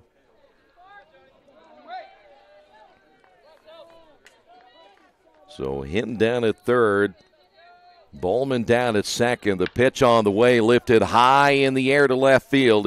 See if it'll carry to the warning track. Coming over is Shake. He'll make the catch deep in left center field, and that will do it. We will head to the bottom of the 10th inning. On the Wesley Bates Wealth Management scoreboard, Quakers now trail this one 6-5. For the past 35 years, Van Vliet Insurance has built a reputation of bringing a personal touch. That's because at Van Vliet, it's all about you, your needs, your life, and our town. Along with providing quality coverage to individuals, families, and local businesses, we're proud of our community and the opportunity we have to protect your future within it. Van Vliet Insurance, an Erie Insurance representative. Hometown professionals at work for you. Hey, this is Steve, and out at Jiffy Lube the other day, a customer came in and said, Steve, this was my 100th oil change on this car, and you've done them all. Hi, my name is George Farrell, and I've been coming to Jiffy Lube for over 14 years. I recently just had my 100th oil change. I'd like to thank Steve Funkhauser and his staff for the great service that they've provided me over the years. Thank you to all, and I would recommend anyone to come to Jiffy Lube to get their car serviced. Jiffy Lube, #1 in customer satisfaction for a reason. Hey, if you're looking for a great place to dine, how about Little Sheba's? Come join them in Richmond at 175 Fort Wayne Avenue and grab one of their gourmet pizzas, a deluxe sandwich, steak or fresh salad, and an ice-cold beer or your favorite wine. Featuring live music every Tuesday, Friday, and Saturday, and more in their smoke-free environment. You can get a 10% discount with a valid student ID. It's better than being home. For more information about Little Sheba's, give them a call at 962-2999. We have a new pitcher now for the Titans. It will be the senior Jared Horton, 5'11", 200-pounder. And he will come in and try to finish off the Quakers, who will have to now battle back again after giving up a run in the top of the 10th inning. It'll be the number 9 hitter, Zach Swearingen, followed by Isaiah Shake and Mark Jandro, as we will go 9, 1, and 2 in the order. So Horton steps in, trying to finish this one off, and the first pitch is outside, 1 ball, no strikes.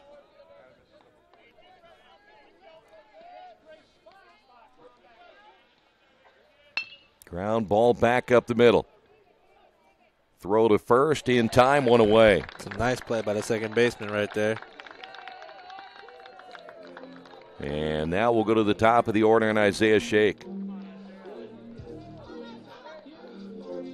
Isaiah doubled in the 8th inning, and of course the well-documented play at second base in which he was picked off ended the 8th when the Quakers had a runner in scoring position.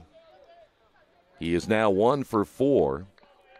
First look at the right-hander Horton, and the senior's pitch is a breaking ball outside, 1-0. Boy, you battle back that hard and come back, get 3 runs in the bottom of the 9th inning and give up another run in the 10th. You begin to wonder how much you have left. Yeah, exactly. Game that started at 11 o'clock. Moved up an hour. Chopper, third baseman. Selchow charging. High throw, and he'll throw it away.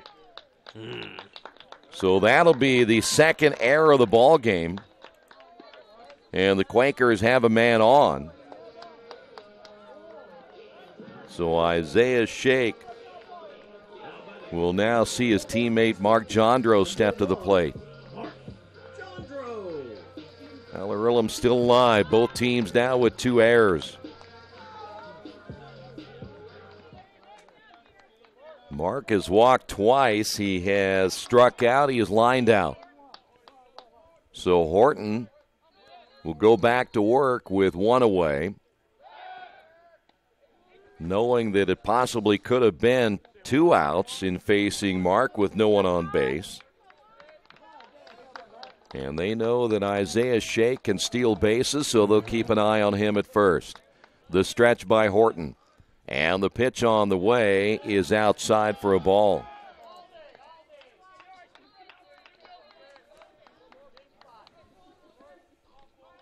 On deck for the Quakers is Easton Embry hitting in Danny Dopp's spot. Check swing foul. And we'll go to 1 ball, 1 strike. Boy, losing Danny Dopp in your batting order is tough, isn't it? Yeah, it's very tough. 3 hits, but they tried to maneuver and make the move so they could win this ball game in the 9th inning. So Dopp, who with 3 hits, including the home run, is out. And they're going to leave it up to Easton Embry. 1 ball and 1 strike.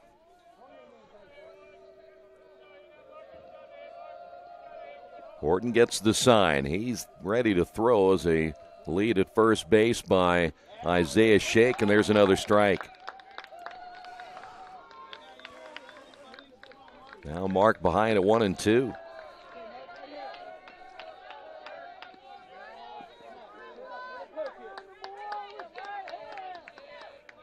Horton set to throw. And the 1-2 pitch is a breaking ball, got him swinging, and that was one of those yackers. Yeah. So 2 away. And again, that's going to bring up Easton Embry.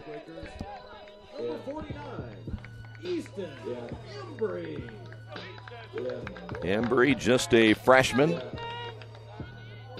out of Fort Wayne Leo High School, and are we going to see another change? I think so. Slow walk again out to talk with Horton.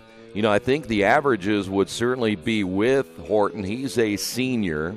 Just got a big strikeout right there. You're up against a freshman.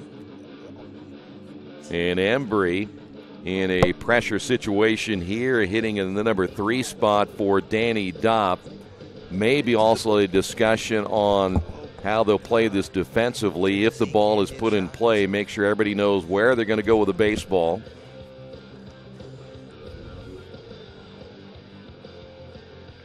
Now the meeting is broken up and will be set to go. So they're going to leave Horton in. But I think he's on a very short leash, though. Yeah, they won't be afraid to go back. No. They've got two guys throwing. They got a left-hander and a right-hander. But right now it is up to Horton. So Embry steps up from the right side as Horton set to throw. Very short lead at first base again by Isaiah Shake, and don't want to make the mistake again of getting thrown out at first base. I don't believe he'll go anywhere. You don't want to take the chance of getting the ball game over by having your leadoff guy thrown out. There's a strike to Embry. You just got to hope right now that Embry has a base hit in him. Pinsur is on deck. Horton will come set. Time called.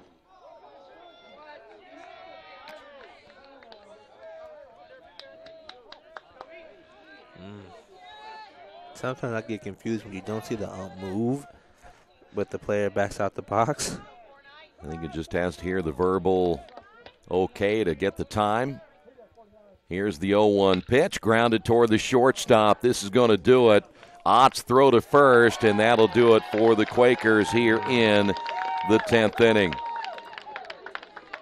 So Earlham did make a nice comeback in this one, but when it's all said and done, the Quakers get swept in the 3-game series as Wisconsin-Oshkosh 6 runs on 13 hits, 2 errors. Earlham 5 runs, 7 hits, and 2 errors. Dominique Michael will end up taking the loss in this one here in the final game. So as we said earlier, the Quakers now will regroup. They will get set to begin conference play on Tuesday. They will travel to Transylvania for that doubleheader. And then Saturday the 30th at Bluffton for a doubleheader. We won't see them back here when they go to Hanover Saturday, April 6th until that Tuesday against Rose-Hulman. That's a 5 o'clock start time. That, too, will be a doubleheader, but they got some things to work on. Yes, they do. Yes, they do. All right. Thanks for being with us as the Quakers get swept here today. Final 6-5 in 10 innings.